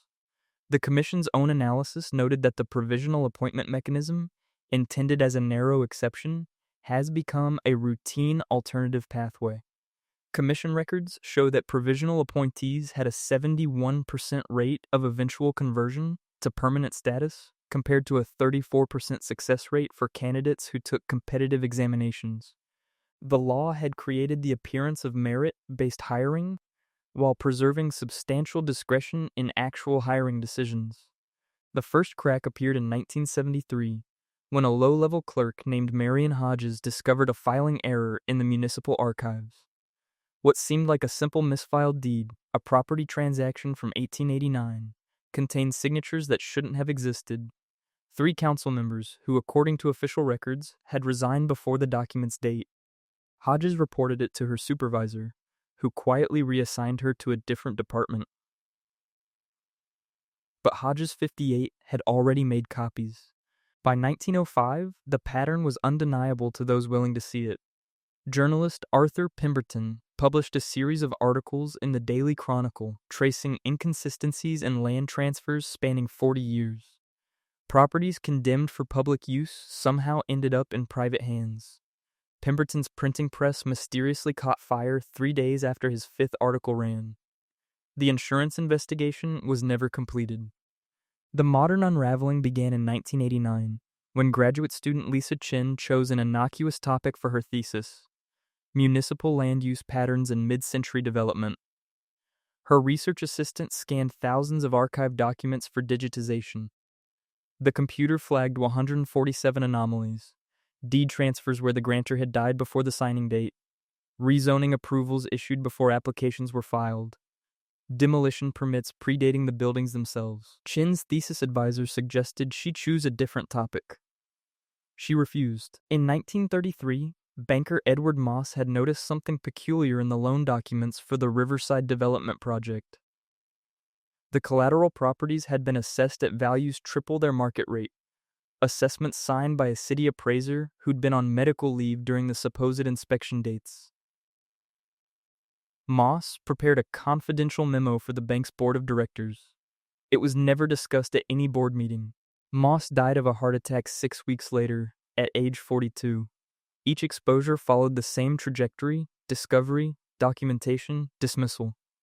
The pattern itself was the evidence, recurring across decades, threading through generations, always deflected by coincidence or catastrophe. When Marion Hodges tried to present her findings to the city council in 1974, the meeting was disrupted by a bomb threat. When Arthur Pemberton's widow attempted to publish his remaining articles in 1906, she found every printer in 3 counties suddenly unwilling to take the job. When Lisa Chin submitted her thesis in 1990, the only surviving copy was the one she'd mailed to her mother in Taiwan. The university's digital archives suffered what it called catastrophic corruption. The documents surfaced anyway, they always did. But by the time they emerged, decades later, in different contexts, handled by people who didn't know the full story, their explosive power had been diffused by time and fragmentation. The 1994 hearing was supposed to be routine, a zoning variance for a commercial development on Maple Street. Former Planning Commissioner Gerald Vance attended, though he'd retired 5 years earlier. When the current commissioner began reading the environmental impact assessment, Vance stood up from the public seating area. "That's the same assessment," he said, his voice carrying through the chamber, "that we used for the Oakwood project." In 1978, word for word, the hearing was adjourned. Vance died of a stroke that night. The variance was approved 3 weeks later. In 1879, the trial of Mayor Harrison Webb drew national attention. Webb stood accused of fraud, conspiracy, and extortion, charges stemming from the revelation that 18 city contracts had been awarded to companies that existed only on paper. The prosecution presented 47 witnesses and hundreds of pages of documentation. Webb's defense attorney called just one witness: Webb himself. His testimony lasted 14 minutes. "I signed what I was told to sign," he said. "I approved what I was told to approve. I don't know who told me. I never saw their faces." The jury deliberated for 6 hours. Webb was acquitted on all counts. He served out his term and retired to a country estate no one could explain how he'd afforded. The 1962 civil suit brought by the Riverside Neighborhood Association seemed at first like it might succeed. 23 families sought compensation for properties taken through eminent domain, then sold to private developers rather than used for the promised public park. The association's lawyer, Thomas Brennan, had testimony from former city employees, financial records showing the money trail, photographs of the private offices built where swings and benches should have been. On the trial's 7th day, Brennan didn't appear in court. His paralegal received a telegram: "Wife ill. Must withdraw. Apologize to clients." Brennan's wife was perfectly healthy. He never practiced law again. The 2010 state investigation into corruption in municipal government spent 18 months building its case. Prosecutors interviewed hundreds of witnesses, subpoenaed decades of records, traced shell companies through 5 states. The grand jury heard testimony from 3 city officials who agreed to cooperate in exchange for immunity. What they described was a system so pervasive, so embedded, that it had become indistinguishable from normal procedure. The first cooperating witness, Rachel Kim, detailed how approval processes worked. You'd receive an application that had already been approved. Your job was to backdate your signature and initial the forms. She described finding stacks of pre-signed documents in her desk drawer her first day on the job. The second witness, James Hartford, explained the financial mechanisms, numbered accounts, layered transfers, properties that changed hands a dozen times in a single afternoon before settling with their intended owner. The third witness never testified. Harold Chin was found in his car in a closed garage, engine running, on the morning he was scheduled to appear. The investigation concluded with 8 indictments. 5 resulted in plea bargains, substantial fines, no jail time, agreements not to hold public office. 2 went to trial and ended in hung juries. The 8th defendant, Councilmember Patricia Valdez, represented herself. "I was told it was how things worked," she testified. "I was shown files from 1952, from 1978, from 1989. All the same procedures, all the same forms. Who was I to question 80 years of precedent?" She was convicted of conspiracy and served 14 months in a minimum security facility. Upon release, she found employment at a consulting firm that advised municipalities on development projects. Her salary was 3 times what she'd earned in public service. Between the testimonies, patterns emerged. Every witness described the same sense of inevitability. Not coercion exactly, but a deep structural pressure that made resistance seem not just difficult, but absurd. They'd been given precedents, shown how things had always been done, made to understand that questioning the system was questioning reality itself. The trials collapsed, not from lack of evidence, but from an excess of it. The systems they revealed were too large, too entrenched, too interwoven with legitimate governance to excise without destroying the entire structure. Prosecutors who started by targeting individuals found themselves describing institutions. Judges who began by considering criminal acts found themselves confronting civic machinery. The law was designed to address aberrations. What it couldn't address was when the aberration had become the norm. The 1986 decision by the State Banking Commission to audit Merchants Trust came about not through suspicion, but accident. A computer error flagged the bank's reserves as non-compliant. A glitch, the bank's representatives assured everyone. But protocol required verification. The auditors found something peculiar. Accounts that existed in the ledgers but not in the filing cabinets. Deposits recorded but never traced to depositors. Withdrawal authorizations from people who claimed they'd never made. The head auditor, Susan Martinez, prepared a preliminary report noting irregularities requiring further investigation. That investigation never happened. The state banking commissioner announced his retirement 2 weeks later. His replacement declared the computer error adequately explained and closed the inquiry. Martinez was reassigned to consumer complaints, but Martinez had shown her preliminary findings to her sister, who mentioned them to her husband, who taught economics at the state university, who discussed them hypothetically. He insisted later with his graduate students. One of those students had an uncle in the FBI. The federal investigation took 3 years and produced a 600-page report that carefully avoided drawing conclusions. It documented transactions, traced money, mapped connections, but stopped short of interpretation. Whether these patterns represent intentional coordination or emergent coincidence, the report concluded, cannot be determined from the available evidence. Merchants Trust was fined $2.3 million for inadequate record-keeping procedures. No individuals were charged. The 1897 silence was more eloquent than any testimony. When District Attorney Morgan Fletcher announced he would not seek charges against anyone connected to the railway station land scandal, He offered no explanation. Reporters crowded his office. The mayor demanded a statement. Citizens organized a protest that filled the courthouse square. Fletcher said nothing. He simply stopped coming to work. His deputies found his letter of resignation on his desk, effective immediately, with no forwarding address. Fletcher reappeared 6 months later in San Francisco, working for a railroad company as a land acquisition specialist.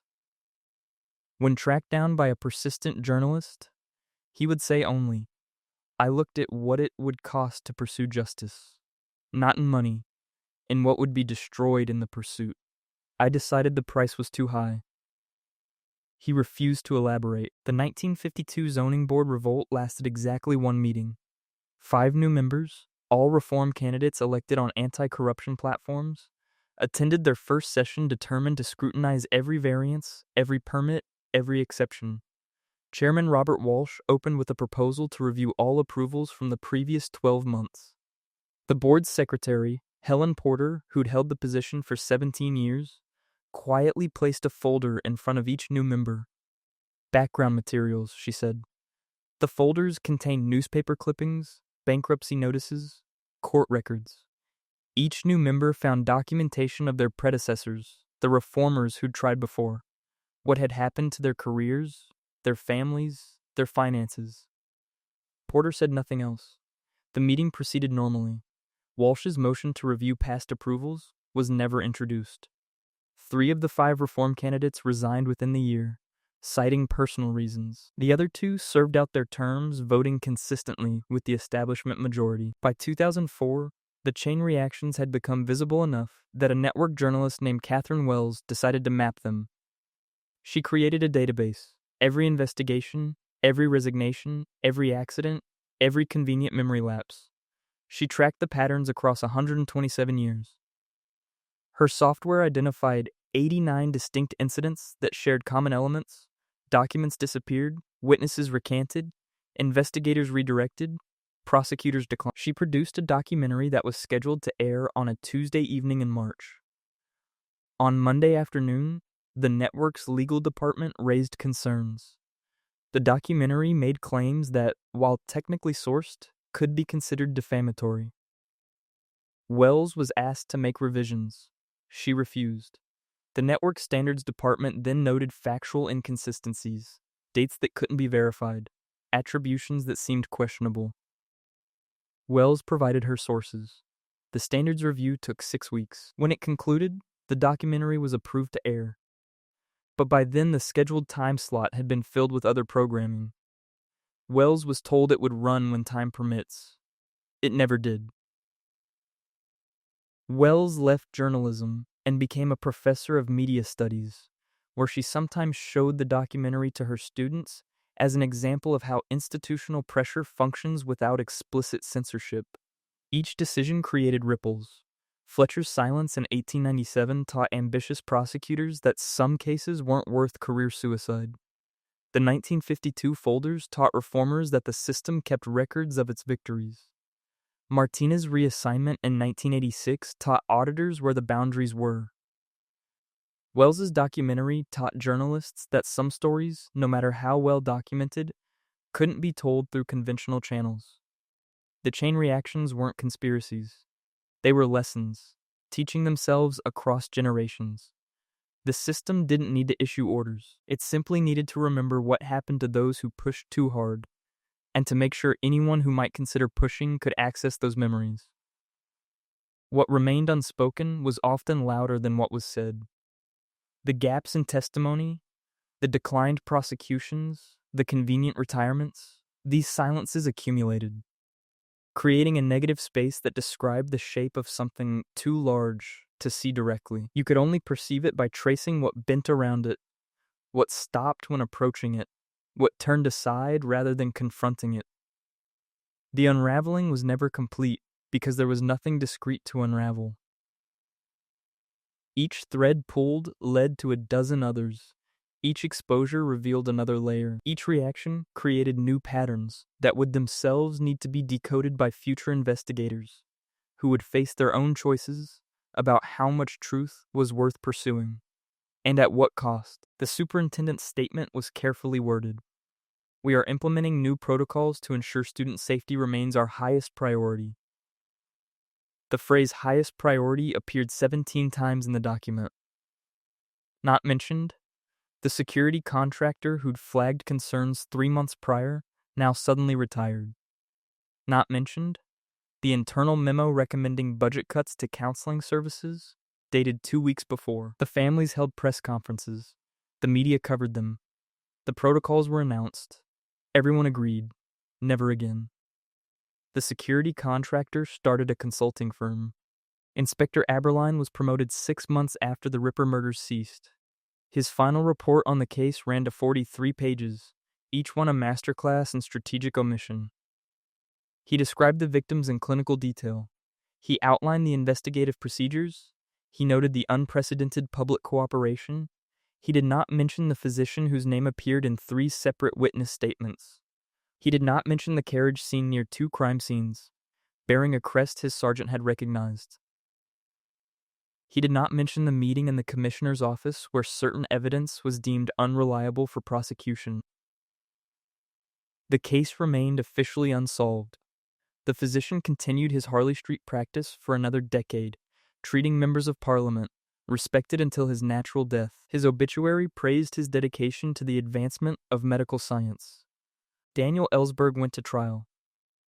The charges: conspiracy, espionage, theft of government property. Maximum sentence, 115 years. But the trial never finished. Judge Byrne discovered that the White House plumbers had broken into Ellsberg's psychiatrist's office, that the FBI had wiretapped Ellsberg's phone without a warrant, that the government had attempted to bribe the judge himself with an FBI directorship. All charges dismissed. Ellsberg walked free. The Times won its case. Everyone agreed the system worked. What nobody mentioned, Ellsberg had given the papers to 17 different congressmen before going to the press. 17. Not one had acted. Not one had held hearings. Not one had done anything at all. The system didn't work until he broke it. And even then, Nixon resigned over Watergate, not the war. The war continued for 4 more years. Kissinger won the Nobel Peace Prize. The bombing of Cambodia was never prosecuted. The word genocide was never used in official capacity. The papers proved the lie. The lie changed nothing it was designed to hide. Albert Fall became the first U.S. cabinet member convicted of a felony committed while in office. He was sentenced to 1 year in prison and a $100,000 fine. Justice served. The oil executives who bribed him, Harry Sinclair and Edward Doheny, were acquitted. Sinclair served 3 months for contempt of court, a separate charge. Doheny was found not guilty. The jury decided he hadn't actually bribed anyone, despite Fall being convicted of receiving the exact same bribes. You can be convicted of taking a bribe that was never given. Fall served 9 months in prison, then was released due to poor health. He died in poverty. Sinclair's oil company reported record profits the following year. Doheny continued operating his petroleum empire until his death, wealthy and respected. Both were buried with full honors. The scandal everyone remembers. The lesson nobody learned. The pattern is always the same. First, the revelation. Documents leak, victims speak, journalists investigate. The truth emerges like a body from deep water, bloated, undeniable, impossible to ignore. Second, the outrage. Public fury, righteous indignation, demands for accountability. The system must respond. Heads will roll. Third, the sacrifice. Someone is offered up. Usually not the architect. They're too connected, too valuable, too systemic. Instead, the facilitator. The person who made it possible but didn't conceive it. The bagman. The fixer. The fall guy. Fourth, the theater. Trials, hearings, commissions. Designed to look like justice while protecting the machinery that created the crime. The performance of accountability. Fifth, the reward. The person sacrificed receives 9 months instead of 9 years. Early release. Health concerns. Time served. Sometimes they never see prison at all. Just fines paid from untraceable accounts. Disbarment reversed on appeal. Retirement with full pension. And finally, the silence. The public moves on. The outrage fades. The news cycle turns. The system remains. The Navy investigation took 2 years. 117 officers were eventually implicated in the sexual assault scandal. Flag officers, captains, commanders. The incident involved groping, assault, and what the report clinically termed the gauntlet, where junior female officers were physically forced through a hallway while being assaulted by dozens of men. Initial Navy investigation cleared everyone. Department of Defense investigation cleared everyone. Pentagon Inspector General investigation found the Navy's investigation severely flawed. Final tally after reinvestigation, 0 criminal convictions. Some administrative punishments. Some early retirements. Some reassignments. The Secretary of the Navy resigned. The admiral in charge of the initial investigation retired. 3 flag officers received letters of censure. And then, consequences. Real ones. Promotion systems were overhauled. Women's integration into combat roles accelerated. Training programs implemented. Cultural change initiatives. The scandal actually, genuinely, resulted in institutional reform. 30 years later, Navy recruitment of women has tripled. Women serve on submarines, in aviation, in special forces. Sexual assault reporting has increased. Not because incidents increased, but because victims believe reporting might matter. The system changed. Slowly. Imperfectly. But measurably. Except the admiral who organized the initial cover-up died peacefully at age 92, with full honors, his rank and pension intact. His obituary in the Navy Times mentioned his distinguished career and his dedication to naval excellence. Tailhook was not mentioned. The officers who committed assault, most served out their careers. Some were reassigned. Some took early retirement with full benefits. Some went on to lucrative defense contracting jobs, where they still consult on Navy culture and readiness. The junior female officer whose assault complaint triggered the investigation, she left the Navy, wrote a book, dealt with decades of harassment from Navy loyalists who blamed her for destroying good men's careers. The culture changed. The architects remained. 602 people died, most of them women and children at a Christmas matinee. The theater had advertised itself as absolutely fireproof. It had no fire alarms, inadequate exits, locked emergency doors, and a stage curtain that was supposed to be fireproof but was actually painted canvas. The city was horrified.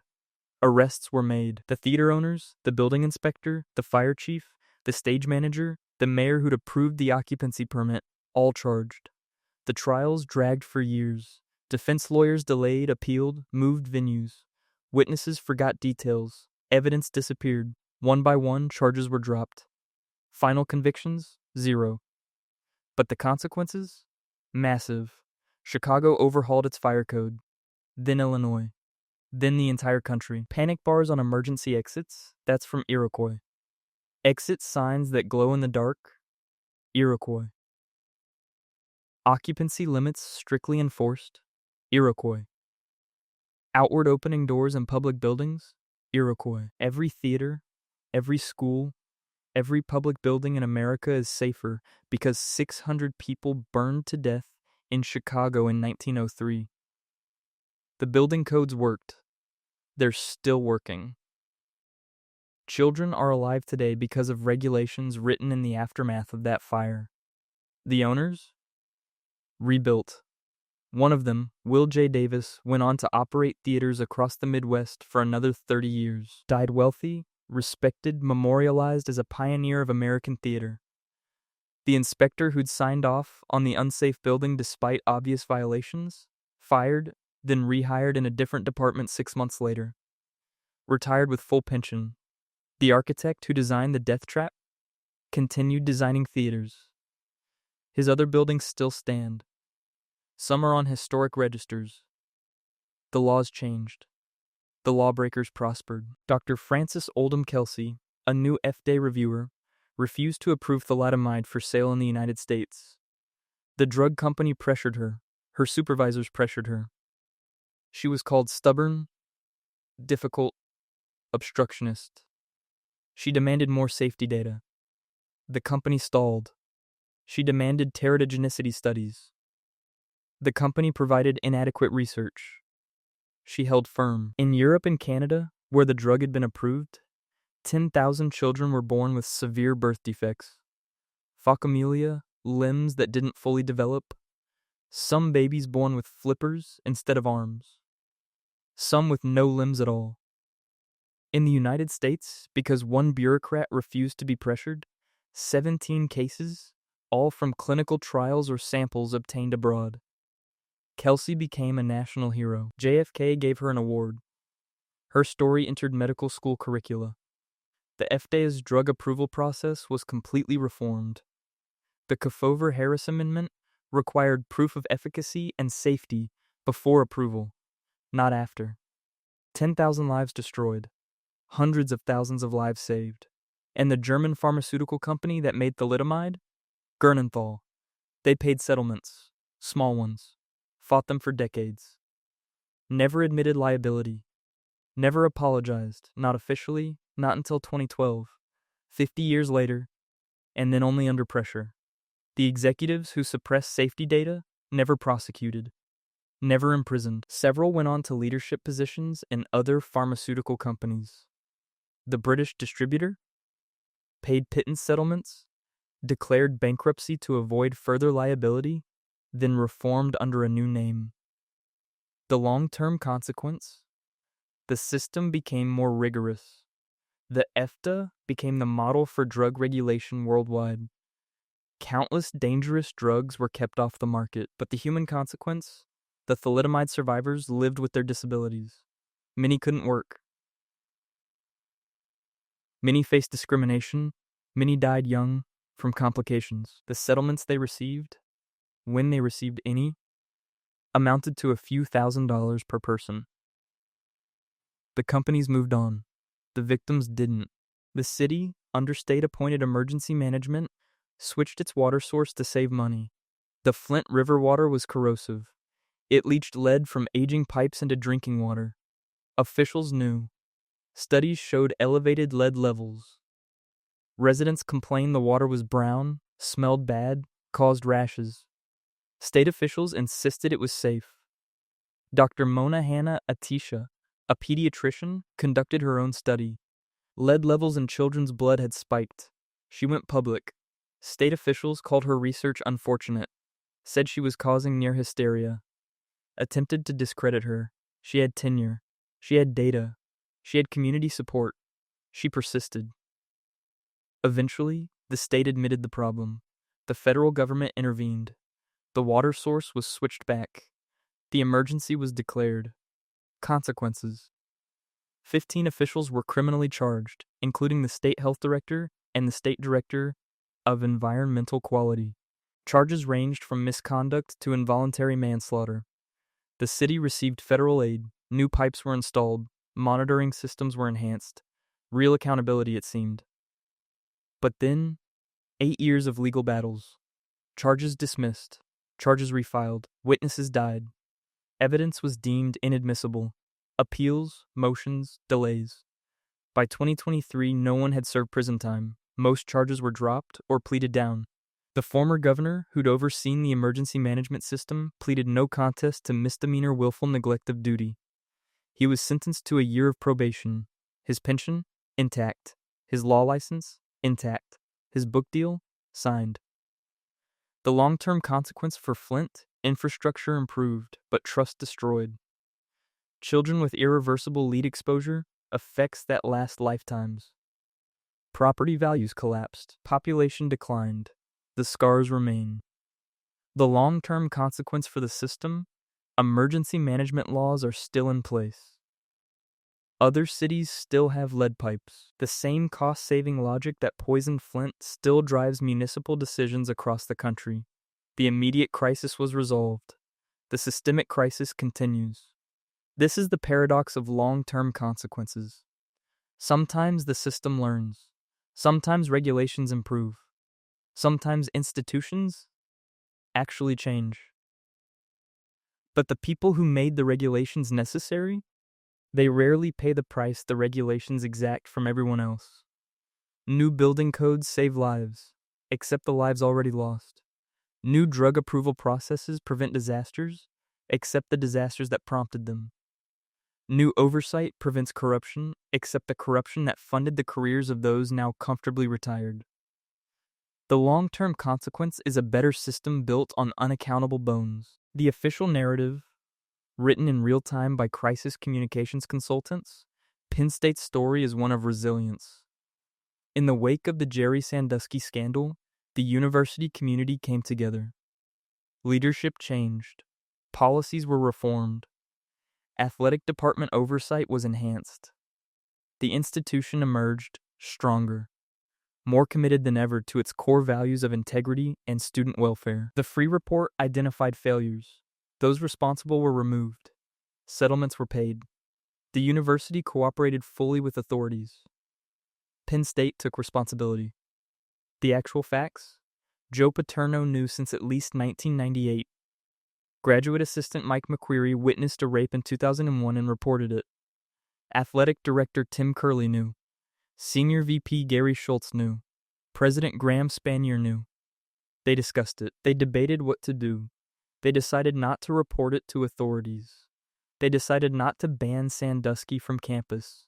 They decided to tell him to wear shorts in the shower. Sandusky raped at least 10 more boys over the next decade, many in Penn State facilities. The rewritten narrative, failures of judgment, inadequate protocols, an unfortunate situation that exposed systemic weaknesses now corrected. The uncomfortable truth, multiple powerful men chose to protect a football program's reputation instead of children being raped in their showers. Paterno died before prosecution. Curley, Schultz and Spanier were convicted. Curley and Schultz pleaded guilty to misdemeanor child endangerment, served 3 months and 2 months respectively.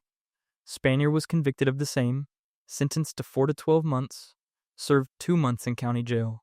For enabling child rape through conscious inaction, 2 months in county jail. But the narrative that persists? Penn State learned from tragedy. The university now leads in child protection protocols. We honor the victims by ensuring it never happens again. We are Penn State. The alumni still chant it at games. The students still believe it. The narrative has been successfully rewritten. And Paterno? There's still debate about his statue. Some want it back. Some wear 409 shirts, his official win total before NCAA sanctions. Some insist he was unfairly scapegoated, that he reported what he knew, that he followed protocol. The narrative they prefer? Tragic hero. Imperfect but honorable, destroyed by a rush to judgment. The narrative that's true? He valued football wins more than raped children, and died wealthy, surrounded by people who loved him. Both narratives exist. One is more comfortable. Guess which one more people believe? The scandal that almost ended Grant's presidency. Federal officials, distillers, and distributors conspired to avoid taxes on whiskey. Millions in lost revenue. Evidence of corruption throughout Grant's administration. Grant's private secretary, Orville Babcock, was directly implicated. Grant himself was called to testify, the first sitting president ever deposed. Narrative rewrite, as it happened. First version, President Grant knew nothing of any misconduct and is shocked by these revelations. Evidence emerged of Grant's frequent correspondence with Babcock during the conspiracy. Second version, President Grant corresponded on many matters. Nothing in his letters indicates knowledge of illegal activity. More evidence emerged of Grant blocking earlier investigations. Third version, President Grant may have inadvertently hindered investigations, but only because he trusted his staff too completely. Final version, the whiskey ring scandal, while unfortunate, demonstrates Grant's fundamental honesty. He cooperated fully once informed and protected no one proven guilty.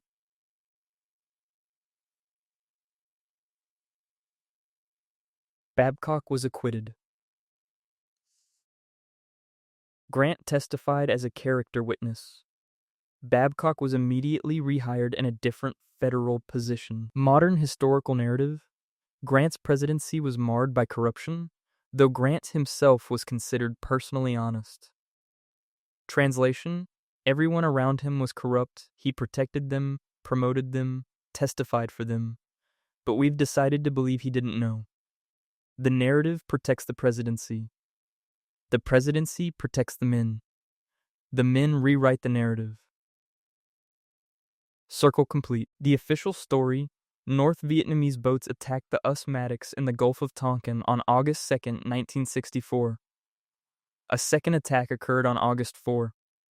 President Johnson had no choice but to respond. Congress passed the Gulf of Tonkin Resolution, authorizing military force. The Vietnam War escalated to protect American lives and interests. The actual events: August 2nd, the Maddox was supporting South Vietnamese raids on North Vietnamese islands. When North Vietnamese patrol boats approached, Maddox fired warning shots. The patrol boats returned fire. The Maddox was not damaged. This was not an unprovoked attack, it was a response to American military operations in North Vietnamese waters. August 4th, no attack occurred. The Maddox reported torpedo sounds and radar contacts during a storm. Later analysis determined they were false readings. The ship's captain, James Stockdale, flying overhead, reported no enemy boats. Commander John Herrick on the Maddox cabled Washington. Review of action makes many reported contacts and torpedoes fired appear doubtful. Suggests complete evaluation before any further action taken. Johnson received this cable. He ordered retaliatory airstrikes anyway. He went on national television to announce the second attack. He never mentioned the doubt. He never mentioned the false radar. He never mentioned that his own commanders weren't sure it happened. The Gulf of Tonkin Resolution passed the House 4160 and the Senate 88-2. Defense Secretary Robert McNamara testified there was unequivocal proof of the second attack. 58,000 Americans died in Vietnam. The narrative rewrite began in 1971 when the Pentagon Papers revealed doubts about the second attack. But the full narrative didn't shift until 2005, when NSA documents declassified showed definitive proof no second attack occurred.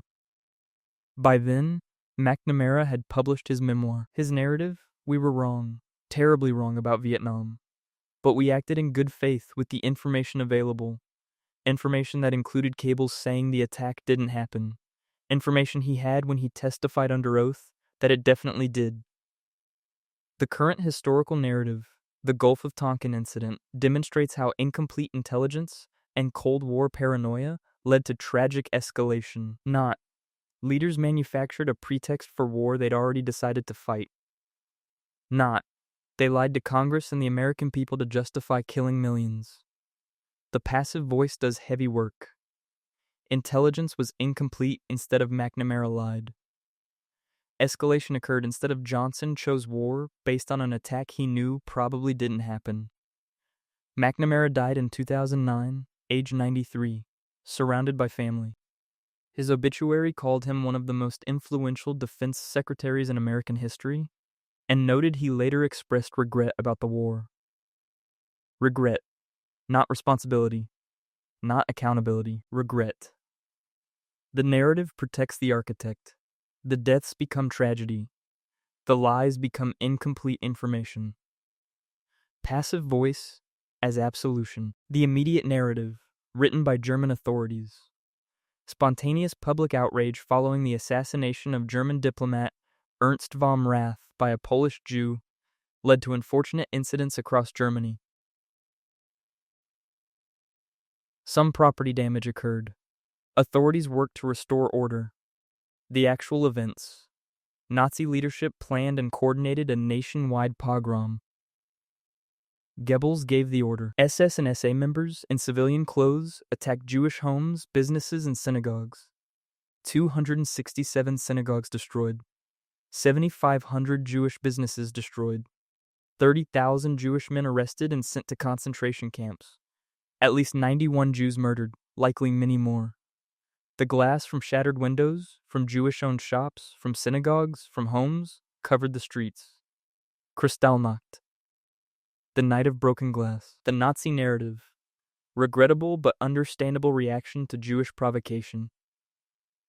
The international narrative at the time, concerning developments in Germany, requiring diplomatic response. The narrative after the war, an early sign of the Holocaust to come, which the world failed to heed. But there's another rewritten narrative, quieter, more insidious.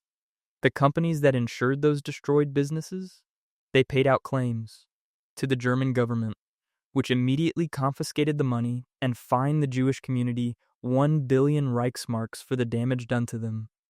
Those insurance companies were international. Allianz, for instance. They paid the Reich, collected premiums, maintained operations throughout the war. After the war, business as usual. No prosecutions. Some settlements in the 1990s after lawsuits. Small ones. Allianz is now one of the world's largest insurance companies. Their corporate history page mentions difficult periods during the National Socialist era and notes the company's commitment to working through its historical responsibility. Working through. Present tense. Ongoing process. Never quite complete. The narrative, we're addressing this, learning from it, committed to historical transparency. The reality, profited from genocide, paid tiny settlements 50 years later, now market themselves as ethically responsible corporate citizens. Kristallnacht is remembered. The companies that ensured the destruction are still collecting premiums. The narrative has been rewritten to make memory compatible with profit. There's a formula now. Crisis communications firms sell it as a service. Phase 1. Immediate response days 1-3. Express concern. Promise investigation. Avoid specifics. Emphasize commitment to values. Phase 2. Investigation weeks 1-8. Hire external investigators who you're paying. Cooperate fully with. Investigation you control. Implement immediate changes mostly lying. Regular updates, nothing new. Phase 3. Report months 2-6. Release findings carefully. Accept recommendations. Announce reforms existing program. Move leadership lateral moves. Soft landings. Phase 4. Rebuilding months 6-24. Launch new initiatives. Host listening sessions. Update policies. Rebrand, if necessary. Phase 5. Integration, years 2+. Frame crisis as growth opportunity. Emphasize lessons learned. Highlight improvements made. Resume normal operations.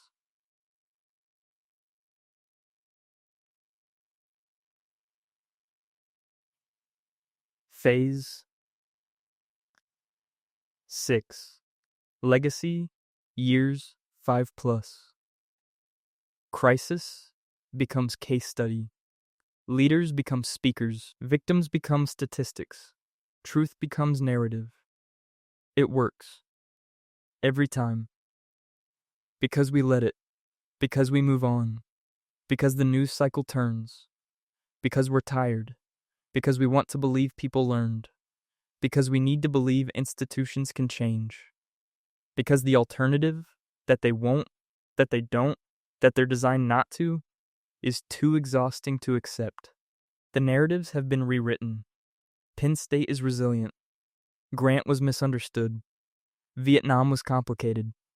Kristallnacht was a warning we heeded. The news stories are cleaner than the truth.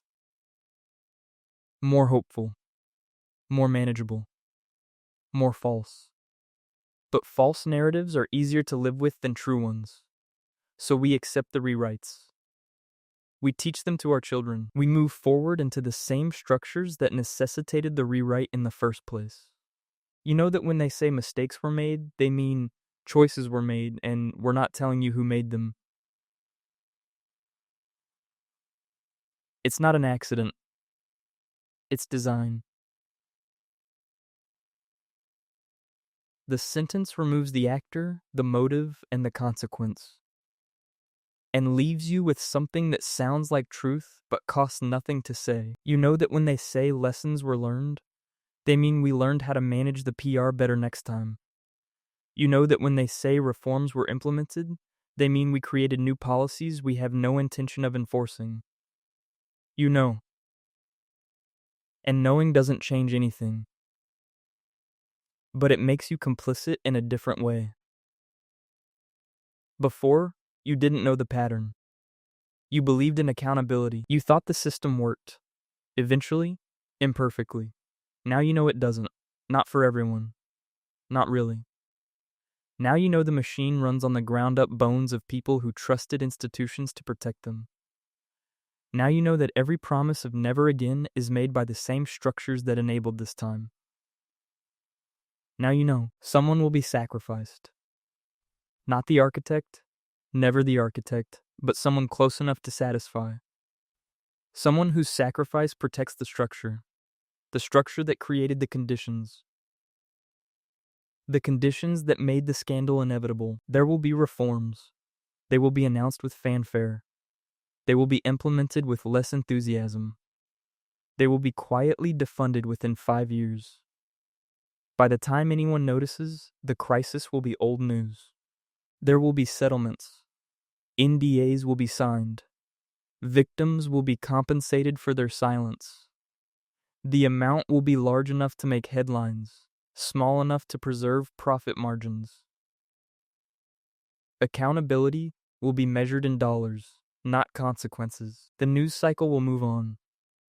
And in 10 years, someone will write about how the institution emerged stronger from its dark chapter, how it learned important lessons, how it honors the victims by ensuring it never happens again.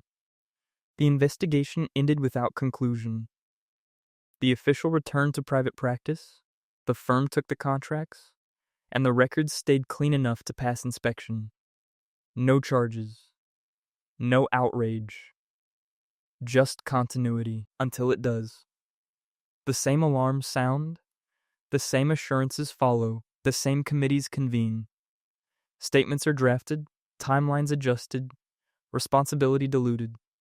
The cycle repeats with new names and familiar outcomes, until memory thins and attention wanders. What changes is not the machine, only the date on the document, the language in the apology, and the lesson promised, again, for next time, because the machine is still running. Same gears, same mechanisms, same incentives, just new PR. You could get angry, you could organize, you could demand real accountability, or you could scroll past. One more headline in an infinite feed, one more scandal in an endless queue, one more promise of change that changes nothing. You keep scrolling. Not because you don't care, but because caring didn't work the last time, or the time before that, or the time before that. The machine is too big, the patterns too entrenched, the narratives too well protected. Individual outrage evaporates, collective memory fades, the institutions remain. But you know now, you know the script, you recognize the performance. You can see the narrative being written in real time. 4 officers raised concerns. They accepted early retirement, became unavailable for testimony, and disappeared from the record. The committee declared procedures generally adequate. The system remained untouched. Grant's reputation underwent interesting evolution. Immediate, scandal-plagued president. Early 20th century, failed president. Personally honest but politically naive. Late 20th century, underrated president whose failures were overstated. 21st century, misunderstood president deserving rehabilitation. Champion of Reconstruction. Each generation rewrites him. Each finds what it needs. The whiskey ring gets smaller in each version. The men he protected fade. The revenue they stole becomes alleged corruption. The evidence becomes claims of impropriety. The latest Grant biography, published 2020, 900 pages. Whiskey Ring gets 11 pages. Spends more time on Grant's drinking habits than his protection of tax thieves. The narrative protects legacy. Legacy protects narrative. The men who stole millions are unnamed. Grant gets a redemption arc. There's now a museum in Vietnam. The War Remnants Museum in Ho Chi Minh City. American tourists visit. They see photos of napalm burns, Agent Orange victims, My Lai massacre evidence. They see the American narrative confronted with Vietnamese reality. Most leave shaken. Some leave angry. At the museum for propaganda. Some leave changed. There are museums now. Memorials. Education programs. Germany has done more than most nations to confront its past. The memorials are stark, unflinching. The education is comprehensive. But the companies that profited, most still exist. Volkswagen, built by slave labor, still exists. Deutsche Bank, financed the camps, still exists. Bayer, did experiments on prisoners, still exists. Allianz, ensured the genocide, still exists. All have issued statements. All have paid settlements. All have created educational programs. All have confronted their history.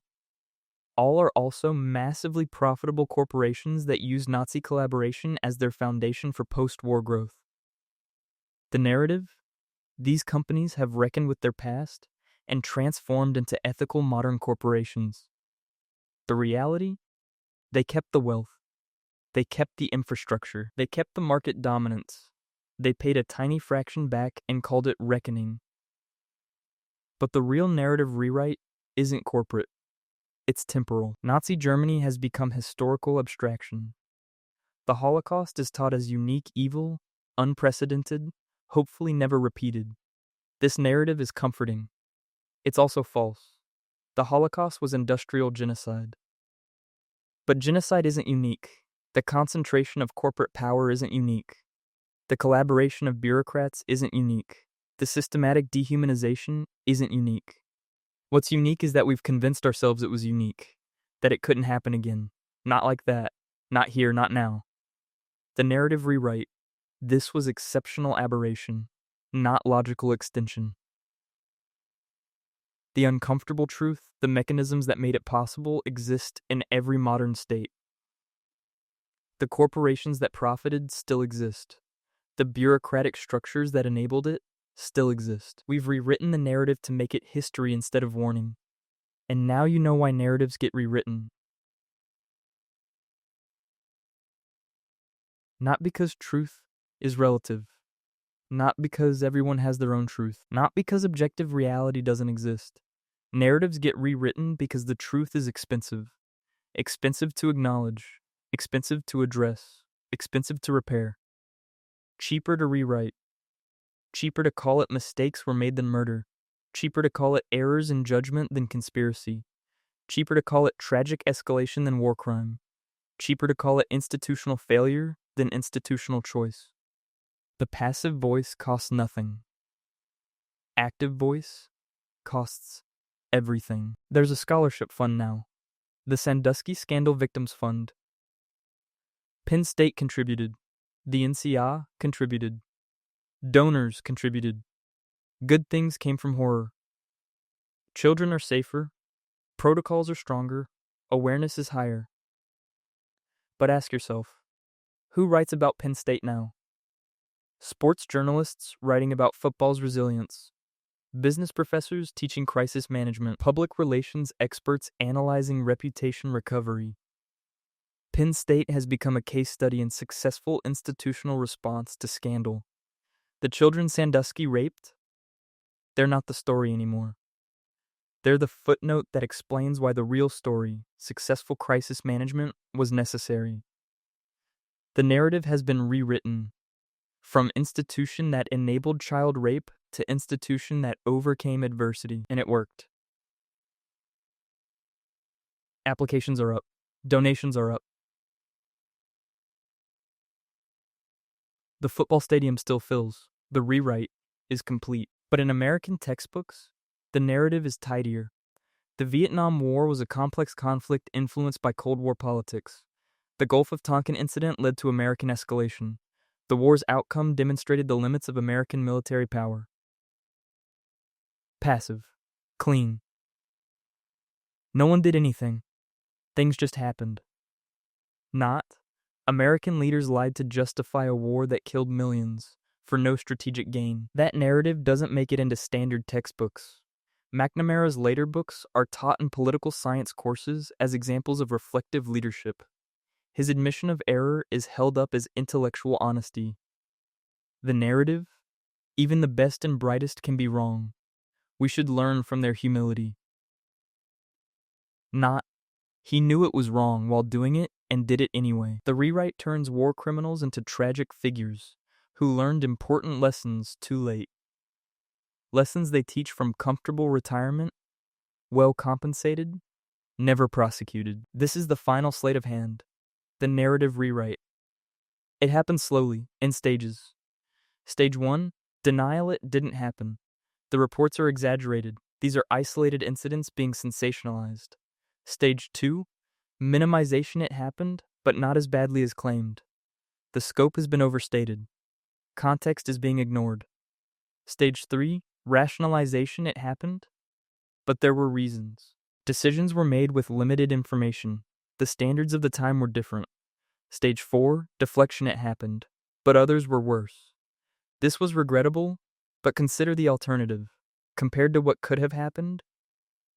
Stage 5, abstraction mistakes were made. Errors in judgment occurred. The situation was complex. It was a different era. Stage 6, redemption. We've learned from this.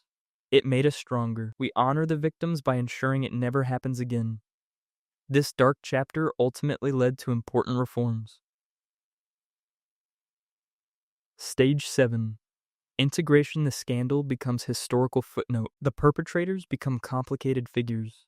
The victims become symbols. The lesson becomes curriculum. The narrative is complete. The rewrite is successful. It's late. You're scrolling. Another headline about a scandal. Another investigation announced. Another official promises accountability. You recognize the script now. You've seen it before. The outrage. The investigation. The findings. The reforms. The moving forward. You know how it ends. You've read this story 13 times tonight in 13 different chapters spanning 13 different eras. The details change. The pattern doesn't. The sun rises. You go to work. You pay your taxes. You vote. You trust that the water is clean, the buildings are safe, the doctors are competent, the officials are honest. You have to. The alternative is paralysis. You trust the machine even though you know how it works. Even though you've seen what it does. Even though you've read the receipts.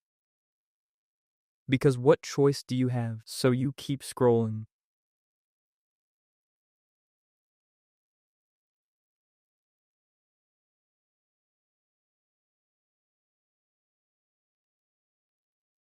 Past the scandal. Past the outrage. Past the promises. Into the same world. With the same systems. Grinding the same way. Just slightly better at hiding it. Just slightly better at rewriting it. Just slightly better at making you complicit in your own acceptance. And somewhere, in a boardroom, someone is drafting a statement. We are committed to learning from this tragedy. And somewhere, in a courthouse, someone is negotiating a settlement. The terms must include non-disclosure, and somewhere, in a PR firm, someone is updating the crisis management playbook. Phase 6 should emphasize growth narrative, and somewhere, in a history department, someone is writing next year's textbook. The scandal ultimately led to important reforms. The machine keeps running. The narratives keep rewriting. The bones keep grinding. You put your phone down. You turn off the light.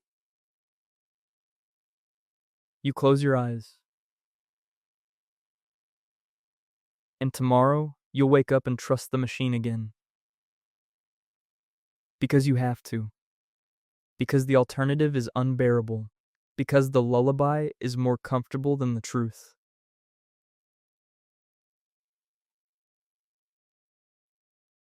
Hush now. The system is working. Mistakes were made, but lessons were learned. It's different now. It's better now. Go back to sleep. We've got this under control. Trust us. And you do. And now you know why.